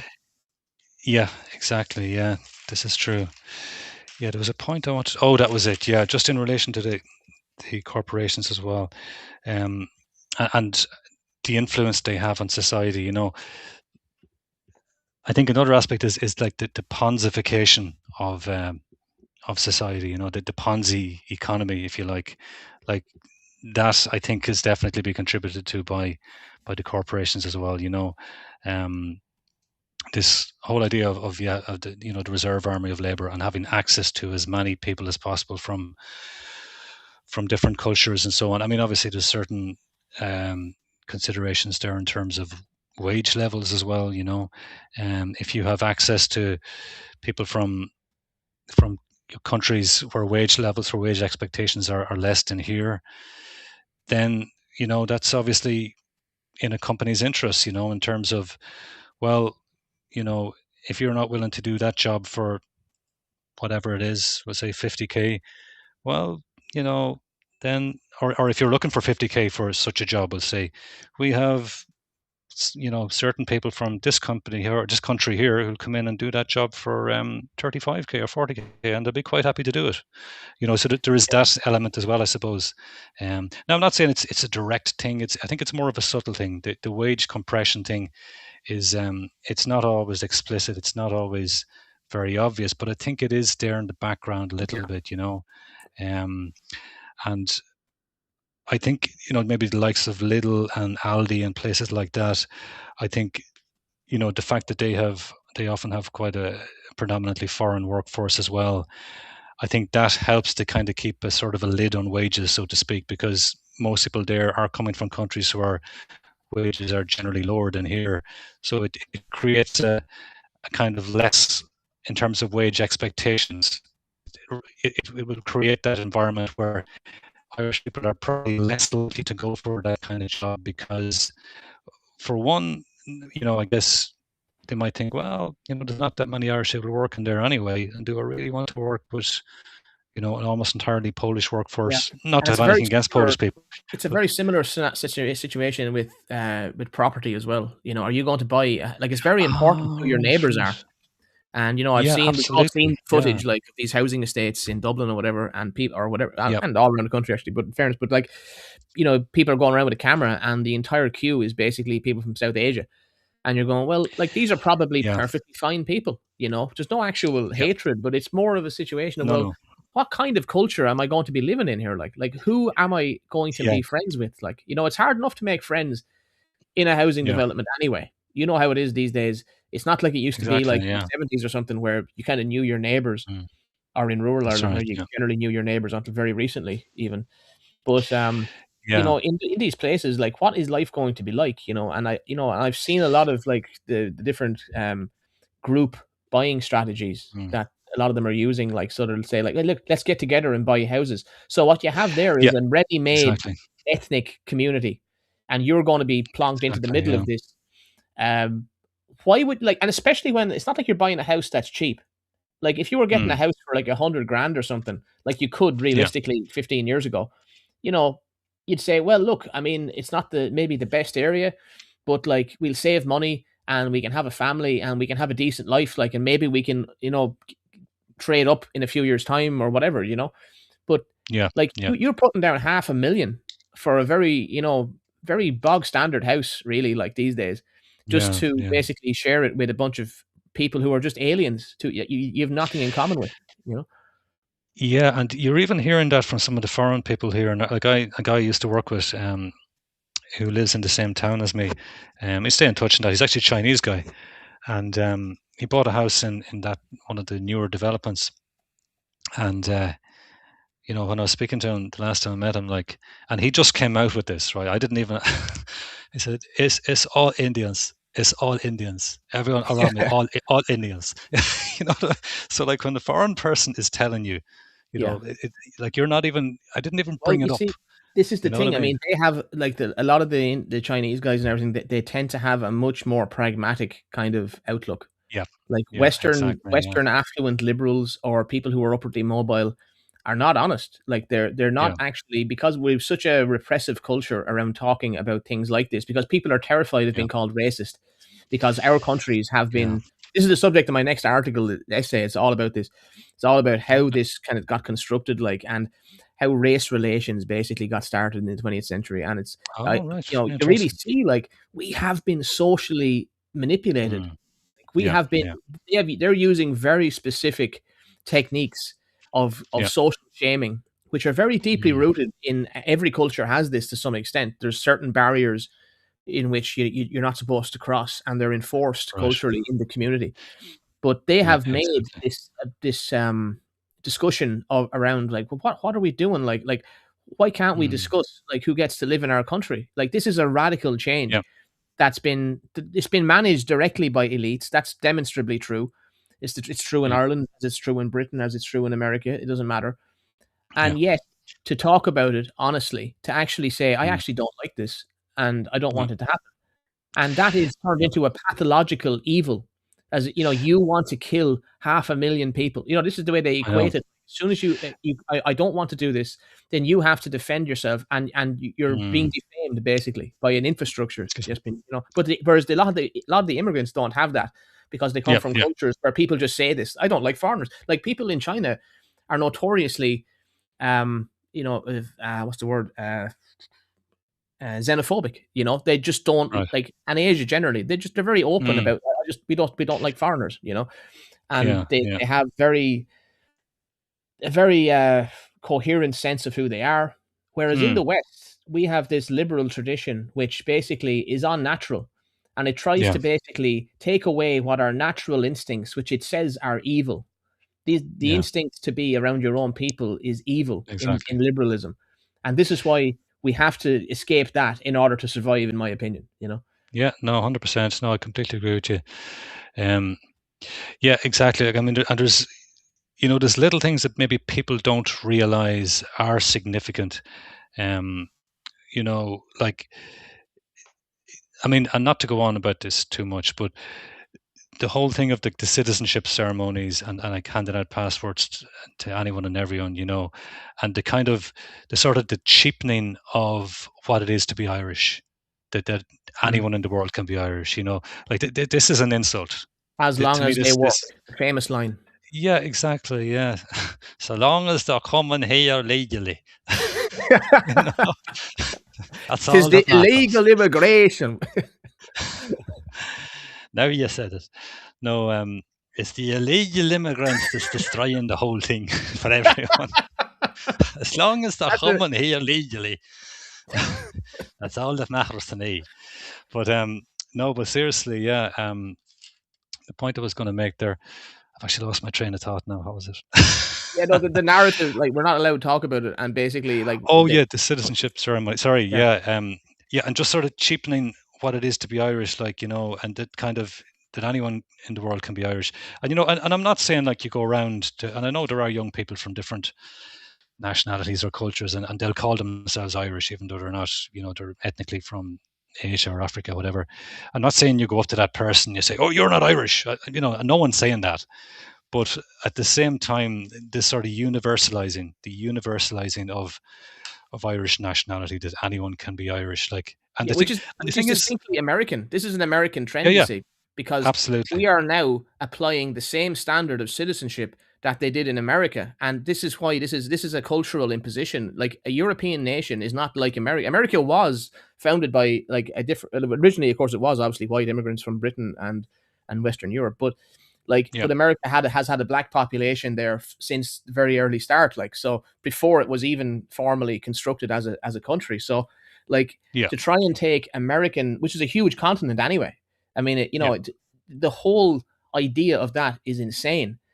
And yeah, yet, yeah, this has been exactly, imported as a cultural thing like that, and a legal thing. It's been put into law, and yeah, everyone can become exactly, yeah, Irish. Everyone can become American. Everyone can become Irish. But no, they can't. This is contradictory, and it doesn't actually yeah. stand when you actually observe it honestly. Like you can't. Yeah, yeah, exactly. And this is like the normalization of and the way that the census you now have white Irish now in the census for the last 20 years or so. Before that, Mm. from what I can remember, filling out censuses back in the 80s and 90s, from what I can recall, it was just Irish. It wasn't white Irish or any other kind of type of Irish. It was just Irish. But then it became white Irish, and like that's subtle and that's kind of subversive, because if an Irish person can, then an Irish person can be from anywhere, and that's the kind of subtle way in which I think our identity, our nationality is kind of undermined. And it's nothing against people from other backgrounds or cultures. It's just, you'd want the same for them as well. You wouldn't want anyone else's identity from another country, national identity, to be undermined either. But like you said, it's the Americanization of identity, and I think, and you do notice this, like it is often the young black fellas or black girls that have the biggest issue with this, and I think that's because they are so influenced by American culture, Yeah, and a and lot in of them America have that's normal. actually got London accents. You'll notice, like a lot of the culture Yeah, they're looking at urban culture based, let's call it, from like exactly. Britain and America, and this is what you see. The whole construct, and I know, like E. Michael Jones, like I don't agree with him on everything, but he's a great on a lot of things. And I like Yeah. his books. But the thing with him is, he is right about this one thing where he describes the white and black. Like white and black are political concepts. Mm. They're actually not necessarily racial at all. Like, on one hand, obviously we're Yeah. white people, but in another sense, these are actually categories that are used to basically manage us. They're Yeah. actually dehumanizing in a sense, because when, like, Mm. even look at the term black. Like, black Yeah. is a term ultimately that just represents when people from Africa, from all these different, widely different places in Mm. Africa, were brought Yeah. to America or arrived in America, or who now come to America still. They Yeah. all, and people actually who are not even from Africa, people who are Hispanic of some kind, or Yeah. who are Latin, or who are even certain categories of Asian, could almost be considered like black, or they take on Mm. a black kind of persona. And black is Yeah. basically like a globalized persona that is essentially just Mm. designed to be the opposite of white. And we are Yeah. considered white. You're not Irish, you're not English, you're not from any of these places. Now you're just white. And E. Yeah. Michael Jones Yeah. has a point when he says, although I disagree that he says race doesn't exist. I think that's insane. Obviously, it exists, Mm. but Yeah. it is also a category that is used to basically socially construct a new society. So by pitting you into the white category and the black guy into the black category, you are Mm. basically we're both kind of dehumanized here, and we're being denied something more authentic, which is Yeah. your Yeah. actual identity, your real Exactly. identity, your family, your community, and your nation, and all of the history that goes with that. Whereas the idea Mm. that, like, someone in Ireland saying I'm black, that's actually a political statement. What you're basically saying is I'm part of a black liberationist struggle against white patriarchal Western Mm. society. Yeah. That's true. Yeah. That's kind of And how it's framed, isn't it? Yeah. yeah, and Yeah. that's a huge issue. Like, that's not appreciated. It doesn't mean obviously we are different, and I want to basically clear them out, so to speak. But the trouble is that you have to kind of understand these terms and how they're being Yeah. used, like, to kind of disempower you almost. Yeah. Yeah. Exactly. Yeah. Yeah. This is true. Yeah. It is that normalization of things that are absolutely not normal, and that's what's so disturbing about all of these universalist, narratives and relativism. I mean, that's another whole kind of area as well, kind of, and so words get sort of manipulated to mean. I mean, again, don't get won't get too much into this, but how you sort of it's one, and it's, when I said I started off with the mass immigration thing, I was also a little bit influenced when I began into politics and that, and the YouTube and that, with the what it was called, the same-sex marriage referendum and that, and one of my issues with that whole thing was how the word marriage was now being changed to mean something else. So basically, people in power had kind of, they were telling us, okay, marriage now doesn't mean this thing; it means this other thing over here, and we're just going to tell you that that's what it is, and you better accept it, or you're a bad person. And that's what I could see going on. Yeah, And I remember trying to have this conversation with a guy that he's actually a well-known guy. He's an entertainer. You could say he's kind of I guess you could say, a minor celebrity of sorts in RTE, and a guy I know fairly well. He's actually a really nice fella, and a lot of these people are really nice people. But we just had a bit of a disagreement at the time, and I was trying to make this point to him, and he just couldn't he couldn't get it. Like, I remember him saying to me, "But sure, look, it's not the end of the world." I was like, that might be the case, but that's not an argument. That's yeah. still no justification for. What point is it you think you're making here exactly? Yeah, Mm. and I just thought people just didn't want to get it because they were so caught up in, okay, we kind of were being told what opinions to have here, and it feels nice and kind of accepting and kind of inclusive to go along with this. So let's just go along with it, Yeah, and we'll look kind of it's virtuous. it's the And current year, and yeah, things change, and you're kind of like, well, how do things change exactly? Like, what does that yeah, mean? I remember trying to talk about. I had a friend who I still a friend of mine actually. He actually is he's moved away, but like we keep in touch, like, and he actually yeah, agrees with a lot of that. Not that he would have at the time, he wouldn't have agreed with me, but now he kind of, over the years, and I don't like talking about politics with people anyway. I tend to stay out with normal people. yeah, yeah, Like, he was actually very into the gay marriage thing, for example. He got really caught up in Right. that in 2014 when it was, and Mm. and I remember he was really like emotionally attached. Not that and he Yeah. wasn't gay or anything. Like he didn't even Yeah. barely Yeah. hardly know anyone that was gay, hardly. And he was kind of making this big thing of like, oh God, I hope this gets over. And it really, like, I remember saying to him, I was like, look, by the sounds of it, like every single fucking person in the media and the establishment wants it. Oh, Like it's unbelievable. I wasn't even that motivated by it at the time. Yeah, I was I kind know of what you like, mean. whatever. But now in hindsight, I think it is actually, wrong or whatever. But I was kind of saying, like, because I understand now how it was kind of Can be engineered. Like used. it's a Yeah, project. It's a pro, and like you're exactly. Yeah. saying, like that is a marketing campaign, and Yeah. Yeah. these techniques of marketing are used for these kinds of social agendas. And in my Yeah. opinion, this is one of the great problems in Western society, is that there's not enough understanding of how this is a form of psychological warfare, basically, and Yeah. it's being deployed. And with like the gay marriage thing is a good example of that, because if you look at the groups behind that, every Mm. single one of them basically is connected to a number of groups in America.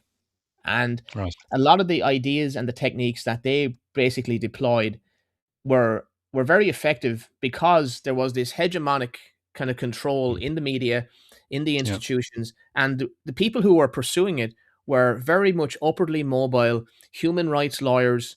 Yeah. They were barristers. They were, professional types with a lot of disposable income. And because a lot of them were gay, they didn't have families or anything. So they had this Yeah. ability to mold politics in a way which most normal people kind of generally don't, because they're caught up in work and family and they just haven't got time. Exactly. Yeah. And it's not That's it. appreciated how these kinds of psychological kind of tricks are used, like, to manipulate politics. And that time in Yeah. Ireland, to me, was a very dark time, actually. It was a dark enough time in Yeah. my life, actually, to be honest. But Right. I remember, like, the way a lot of people got about that, and I remember kind of by the end of it, Mm. I went from being ambivalent to just not caring, because I was kind of libertarian, not wanting to Right. interfere, leave people Yeah. alone, kind of was my attitude, like. And then All I right. Okay. realized there's something really uncomfortable about all this. I'm not comfortable with this at all. Yeah. And then I saw the celebrations and the disparagement Yeah. of people who Mm. didn't agree. And I And said, yeah. like, these Just are actually not nice people at all. Like, these are nasty yeah. people, like a lot of these people, to be Yeah. honest about. Some of them were, and indeed, I saw a lot of old people getting dogs abuse, like, and I Yeah, thought this is absolutely wrong. These are the people that we're told are tolerant, and they're the most hateful, they're the obnoxious people. When I saw a few cases of that, like of elderly people, being abused, like for not wanting marriage to be basically universalized, and sort of and being sort of gaslit into this new definition of marriage. And I thought this is just completely wrong. Like, and like you, that kind of turned me against. Cause yeah, again, I was sort of somewhat ambivalent, but I began to go against the narrative, so to speak, when I kind of saw how people were behaving. I just realized this is not. I'm not. I can't be in favor of this. This is just no way to behave. But yeah, but yeah, there was another thing I meant. So, do you want to continue on that, or yeah. Oh, go there ahead. was Bring up another? your new point. Yeah, bring up your new point. Yeah, it was just to get back to the multinationals a little bit, because I know I've gone off the reservation a bit in the last 20 minutes or so. Um, but just something else that occurred to me in regards to obviously the corporations, like certainly the multinational corporations are all about growth. It is growth. It is like economic growth. They have to be growing. If they're not growing, they're not successful. Or this is how they view themselves. They have to be getting be getting bigger. They have to be getting more market share. The share price has to be going up. All this kind of thing. They're obsessed with this, and that obsession with growth, I think, has done quite a lot of damage. I mean, you could say to a certain extent, economic growth, okay, yes, it can have benefits for society, can create more employment and so on, more opportunities. But this kind of endless growth, this kind of non-stop growth, this kind of like headless kind of growth for the sake of growth thing that the multinationals have, I think is quite damaging for society. And you know, like even in terms of the last place I worked, like it was over 1,000 people by the time I left. And when I started off, it was maybe 200 people, something like. And during that time, it had increased 5 times, multiplied 5 times in terms of size. But you know, even the concept of having 1,000 colleagues is such an unnatural.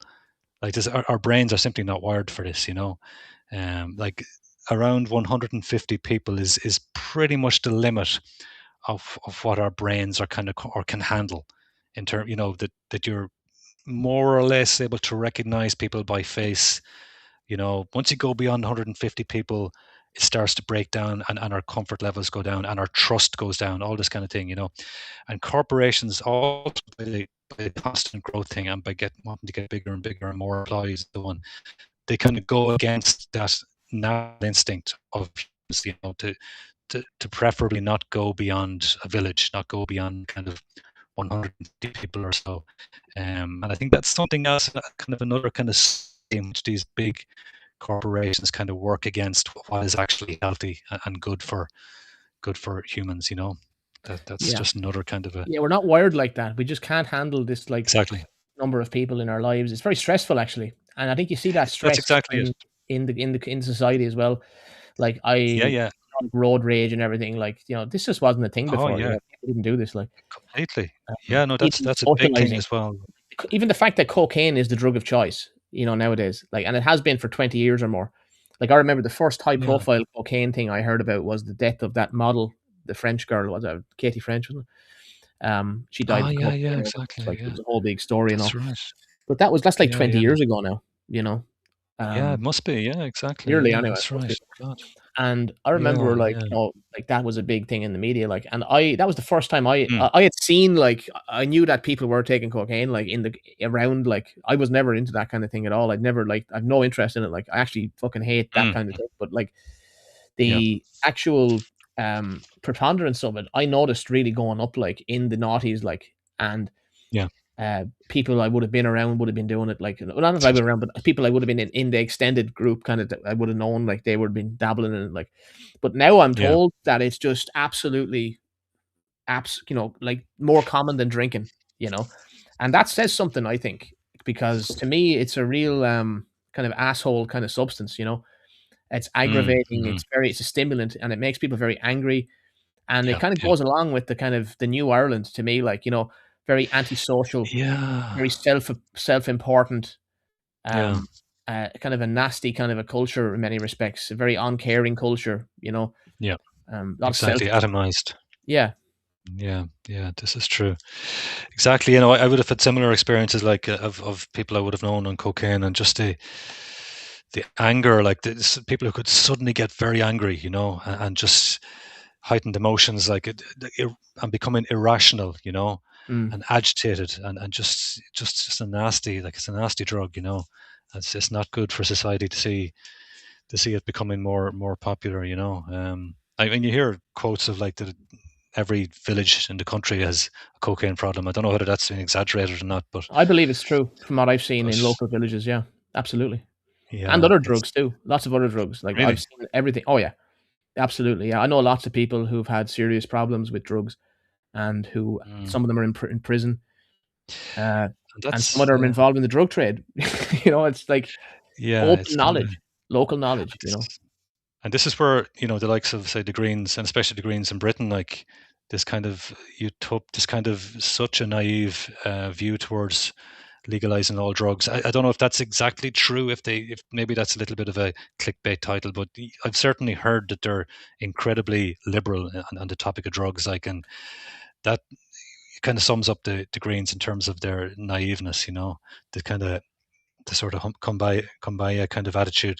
Yeah, and you can make an Um, argument. I would say that a lot of the reason for this, like, is the destruction of authentic culture. yeah, Like, I believe that you can make a I think there's probably some correlation between the multinationalization, basically globalization is what we're talking about, yeah, globalization of the economy, and right. the explosion in drug abuse.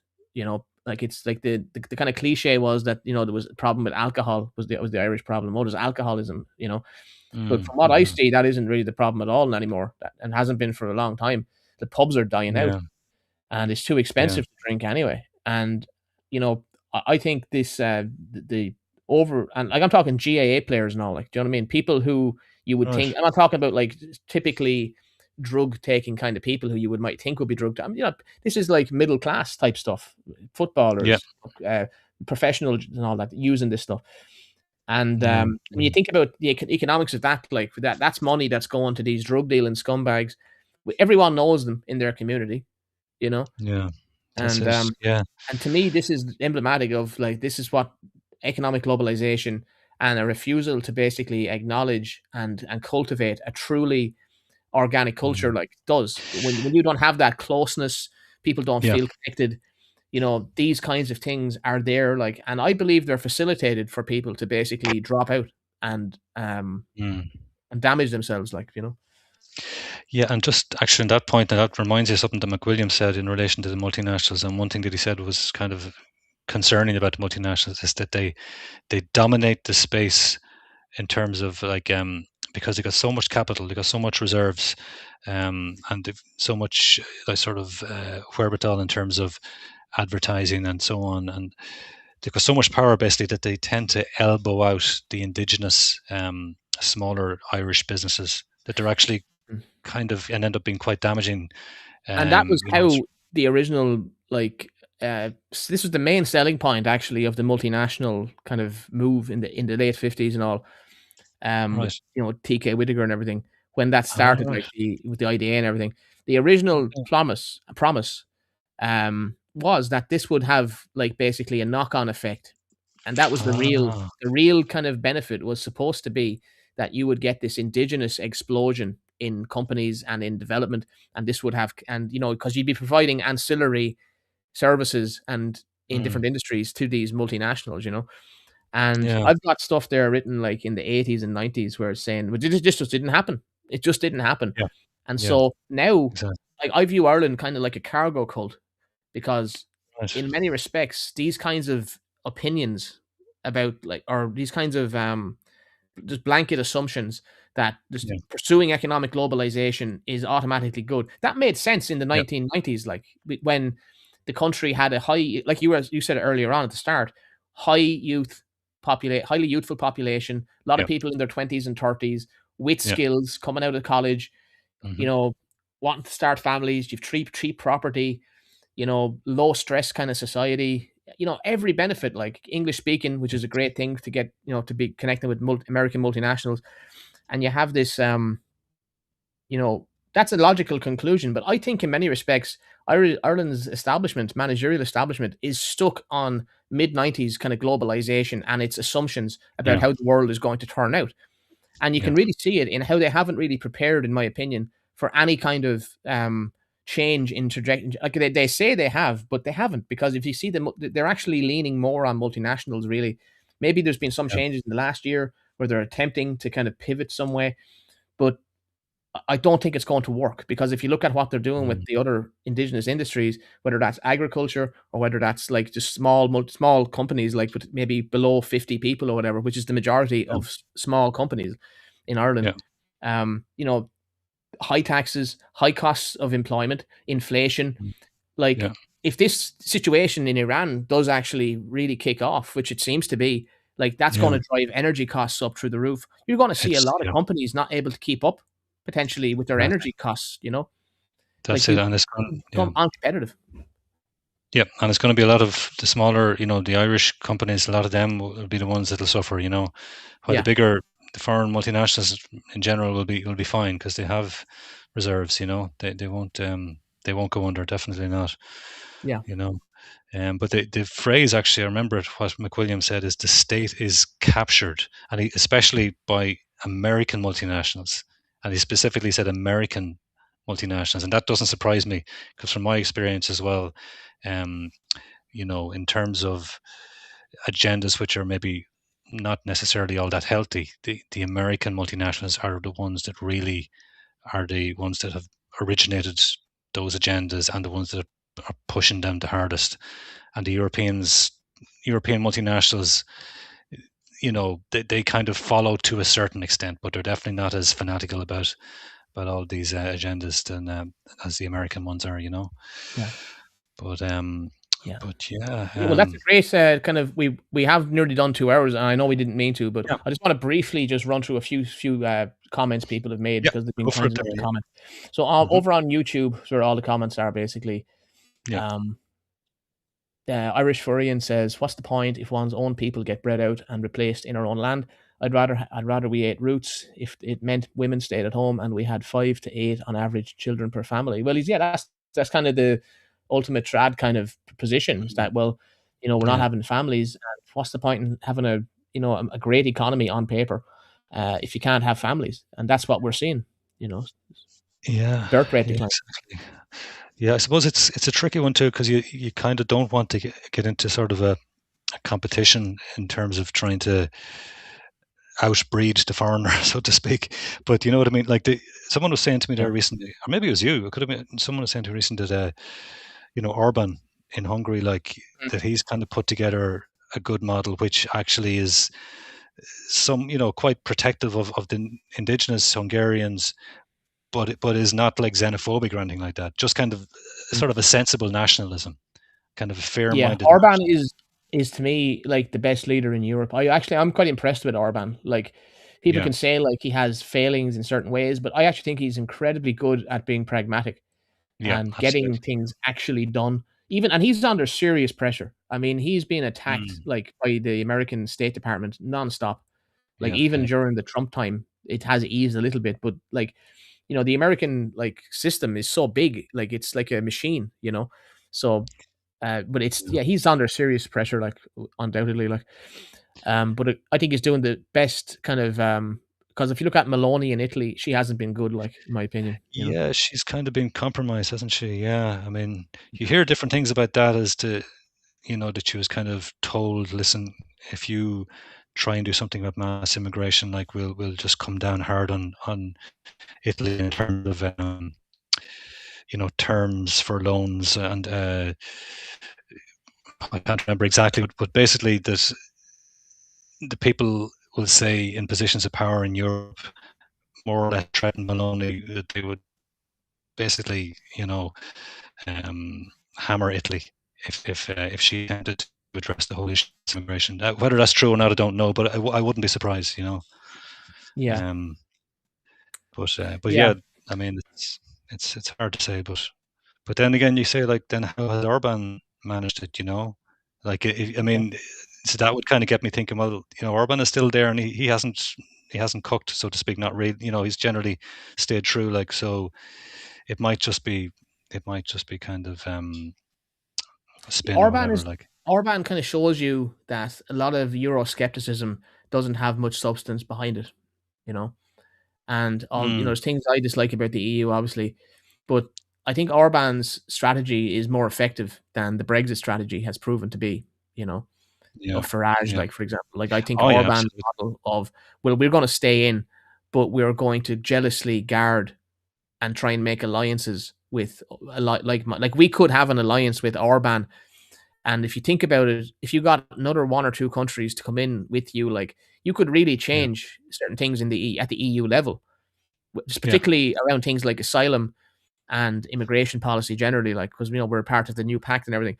Like, that didn't need to happen. That was the Irish government that did that. yeah. And it's very similar Exactly. with the agricultural problems as well. I mean, it was the Irish government that signed up to all this, like, and the farming groups went along with it Yeah. because they were told it to be okay.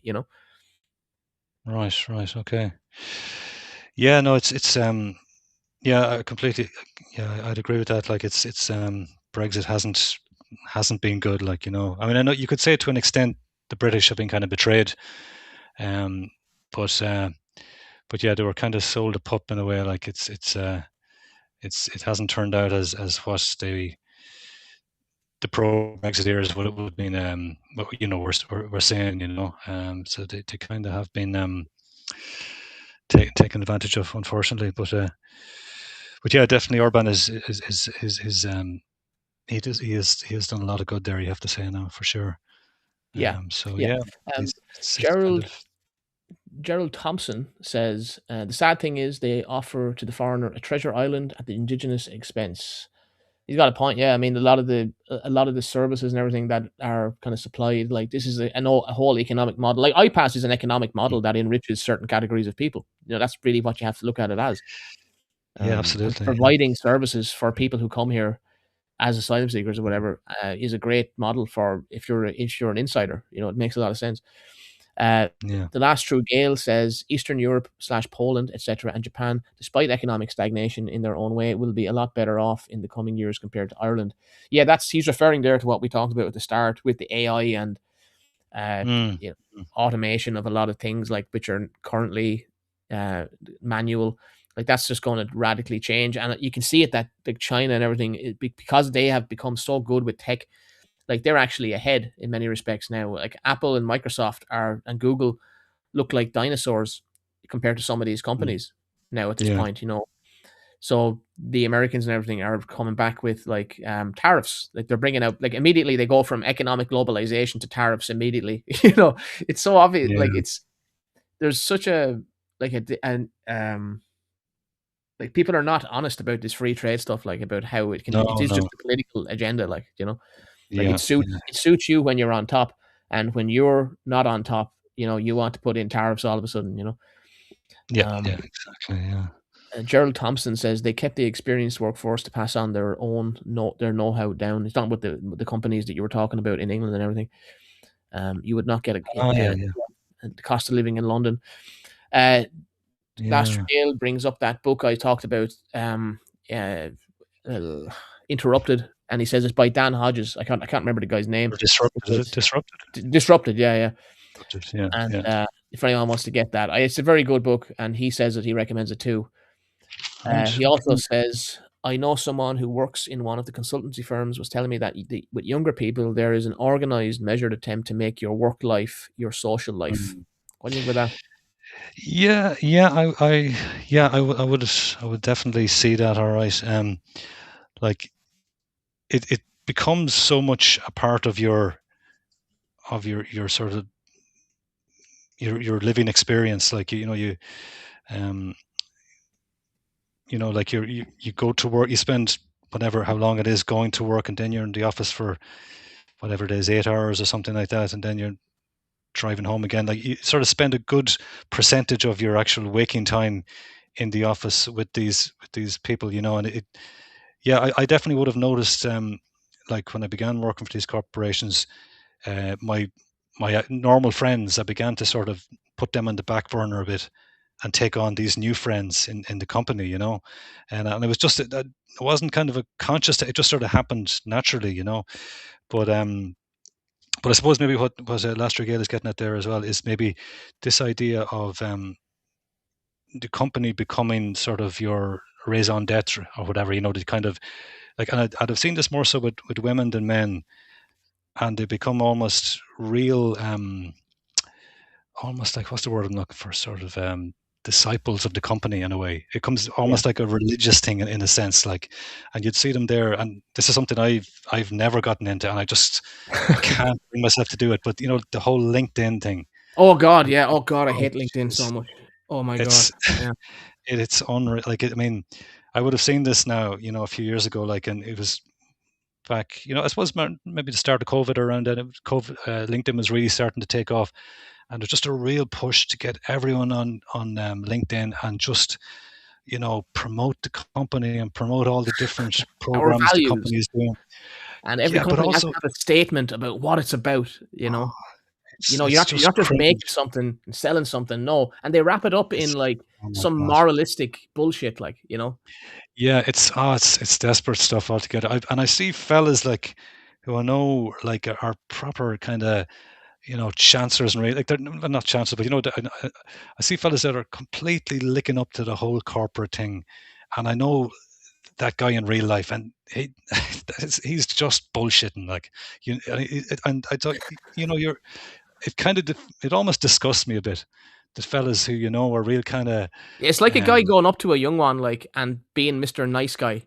And yeah, yeah, like, he's not Mr. Nice Guy at all. no, He's no better than me, you dog. Like, you know what I mean? But he'll do this, like, smarmy kind yeah. of thing. Oh, stop! It's just that really turns my. I wouldn't say turns my stomach, but it really makes me. I just can't get with that whole thing at all. But that is really encouraged in the corporate scene. The whole LinkedIn thing and being all part of it and talking up the company. Oh, I'm doing this course and doing that course. Oh, we're pushing this kind of program or whatever, and oh, I met up with this important person in this company here and wasn't it great? And here's our photo opportunity. And oh, Jesus, I cannot get with that. But that is what you're encouraged to do within the whole corporate thing. And it's the thing that I find the most uncomfortable about corporate life is that whole thing, that whole kind of licking up to Yeah. the whole Yeah, and corporate it's image. It's always just like it always comes across as braggadocious, like listing all oh, your completely. employment and courses, Yeah, and it's exactly. very Yeah, it's very American. Like you see, it's very not. yeah. It's just not our thing in Ireland. Like European No, cultures, generally speaking, actually, it's not just the Irish. It's Europe in general. Like yeah, people are just more insular, not insular, they're just more humble about how they present themselves. yeah, Like you're supposed to be there's like exactly. we have a thing, and maybe we're too much, maybe we take it too seriously where we don't want to come across as braggadocious or like, Mm-hmm. bragging about your like people asking you how much you earn, for example, Like I remember Yeah, like having that experience like with people from other countries, and you kind of like, I can't believe you've asked me that. Like, that's how I feel about it. Like, I can't believe you would ask someone that. Like, I have know. you ever asked anyone how much do you earn? You Have know? I? No, I never have. But people have asked me it, and Yeah, I've had situations where people got pissed off at me if I didn't tell them. yeah, you know, and I'm like, what? I mean, surely to God, this is something that's private, and if you want to share it, that's up to you. But for you to be put in the position where you feel like you have to tell someone what you earn, like, no, that's nonsense. Like, yeah. but It's just totally, in my opinion, this is like a social faux pas in European culture. Like, but in yeah, America, yeah, this is very normal. And apparently so. Yeah, yeah, yeah, even and in exactly. Australia, even I'm told, like, Really, by people I know who live there, like a lot of people, yeah, they will ask you how much you earn. I'm told, but I don't know. But it's very normal to talk about this yeah, kind of stuff. Like, whereas I just kind of see it as kind of personal information, and yeah. I think you can make people feel uncomfortable. Not that I earn a lot of money, right? Don't get me wrong, but like Hmm. but you could like the idea of offending someone or of digging into someone's private affairs like that. To me, it's just Yeah, uncouth. Like you're not supposed to do yeah, it. yeah, yeah. I agree. Um, and if Absolutely. you Yeah, do earn lots of money, like good luck to you. But like you don't need to be going around mm. telling everyone these things. Yeah, yeah. Definitely. Yeah. Hmm. Yeah. But Yeah. yeah, and let's just quickly finish up. Flooded Cuts says, remember Hazel Chu considers herself a person of color. Yeah, that's a great example of what we were talking about with the black white kind of political Mm, identities. It's not just about the yeah, race. It's about pitting the two races, the two broad categories of person, not yeah, even race, two categories of person against each other to yeah. basically work out where the social lines and the social barriers are now to be drawn. And I believe this is Exactly. an Yeah. elite managed process, which is why a lot of blacks and non-whites, generally speaking, in the West are encouraged. Mm, That's why America goes around the world, basically, in places like France, and yeah. encourages African American youth culture like hip hop and rap. And don't get me started on all this kneecap and all this stuff. Like to me, this is Mm, part of that same process. Actually, I'm not going into it, but I have a whole theory on it. yeah. Yeah. But it's managed. It's like Pussy Riot in Russia. You know what I Oh, mean? Do you remember right, right. Pussy I Riot? get you. Oh, I do indeed. Yeah, Yeah, absolutely. Yeah, infamous that's true. Brendan O'Connell, or whatever his name is. What's his name? Brendan Brendan Carroll. O'Connor. Yeah, idiot. Anyway, I can't stand him. Oh, no. The All right. interview that he Yeah. had with them on television, and like this is like a CIA op. You Oh, know, remember it was a car crash kind of yeah, interview, wasn't it? I yeah. Like remember. Yeah. this is one of the things they were doing Right. in Russia, like to undermine the Orthodox religion, basically. Like, but and they Uh, get all over yeah. the media, over here, like, and and they come on television, and it's just the most awkward, like arse clenching, Mm. like kind of watch you ever see, like, But anyway, we won't go into it. Uh, and a Yeah. friend, yeah, here's a nice one to finish up with now soon. Trad Dad says, "A friend to all is a friend to none." Aristotle. Very good. Yeah, Yeah. very Yeah. good. Mm. And yeah, uh, Joel says he'll get the last word. I think Joel says LinkedIn could be the worst thing ever invented. You could be right. Could be right, man. Yeah. Yeah. Yeah, I have It's no certainly up there. evidence All to the right. contrary. Yeah. Indeed. For sure. Yeah. Yeah, and yeah, I think You that's can't basically all the disagree with that. comments. Yeah, Yeah, just wonder about childcare there. Yeah, I mean, there's been no legislation relating to childcare in Ireland about 14 years. Childcare is practically I don't know too much about that, but I will say that the corporate thing, and it's a very much it's very much promoted women in the workplace, and that. I mean, some corporations aren't too bad for this. Some corporations do help out, I think, in regards to providing some sort of creche facilities, but in general, it'd be very much about getting women out of the house and into the office. And whilst obviously it's good for women to have opportunities, perhaps the corporations have pushed that whole thing a little bit beyond what would be societally healthy, shall we say? I guess that's how I would. But if women want to work out in the office, that's absolutely fine. But um, but yeah, perhaps the corporations have been a little bit unbalanced in that regard, you could say. But I'll leave Okay. it at that. Yeah, no, that's great. We'll draw a line. Yeah, We covered the seafront there, and it was a good talk. Thanks for coming on. yeah.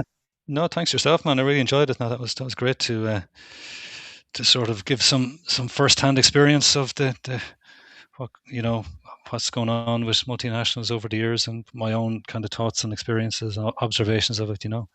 Excellent. Good, bad, and indifferent.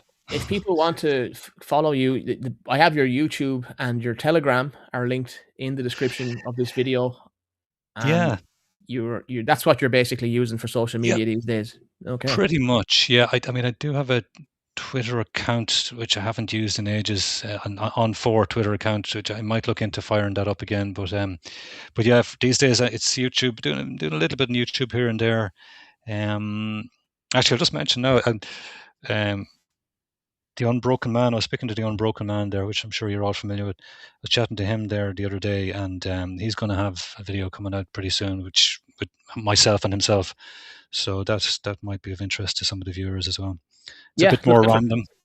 It's a bit more random than this. It's a bit more, but it's yeah, it's good crack in places, and interesting, hopefully in places too. But yeah. the other thing is, yeah, Telegram. I'm fairly active in Telegram. So if you're on Telegram, you're welcome to join me there. But yeah, thanks very much, Dan, for that. I appreciate it. It's good to get streaming again, and we'll see. Maybe I'll get doing other ones again in the future now once I've started now again.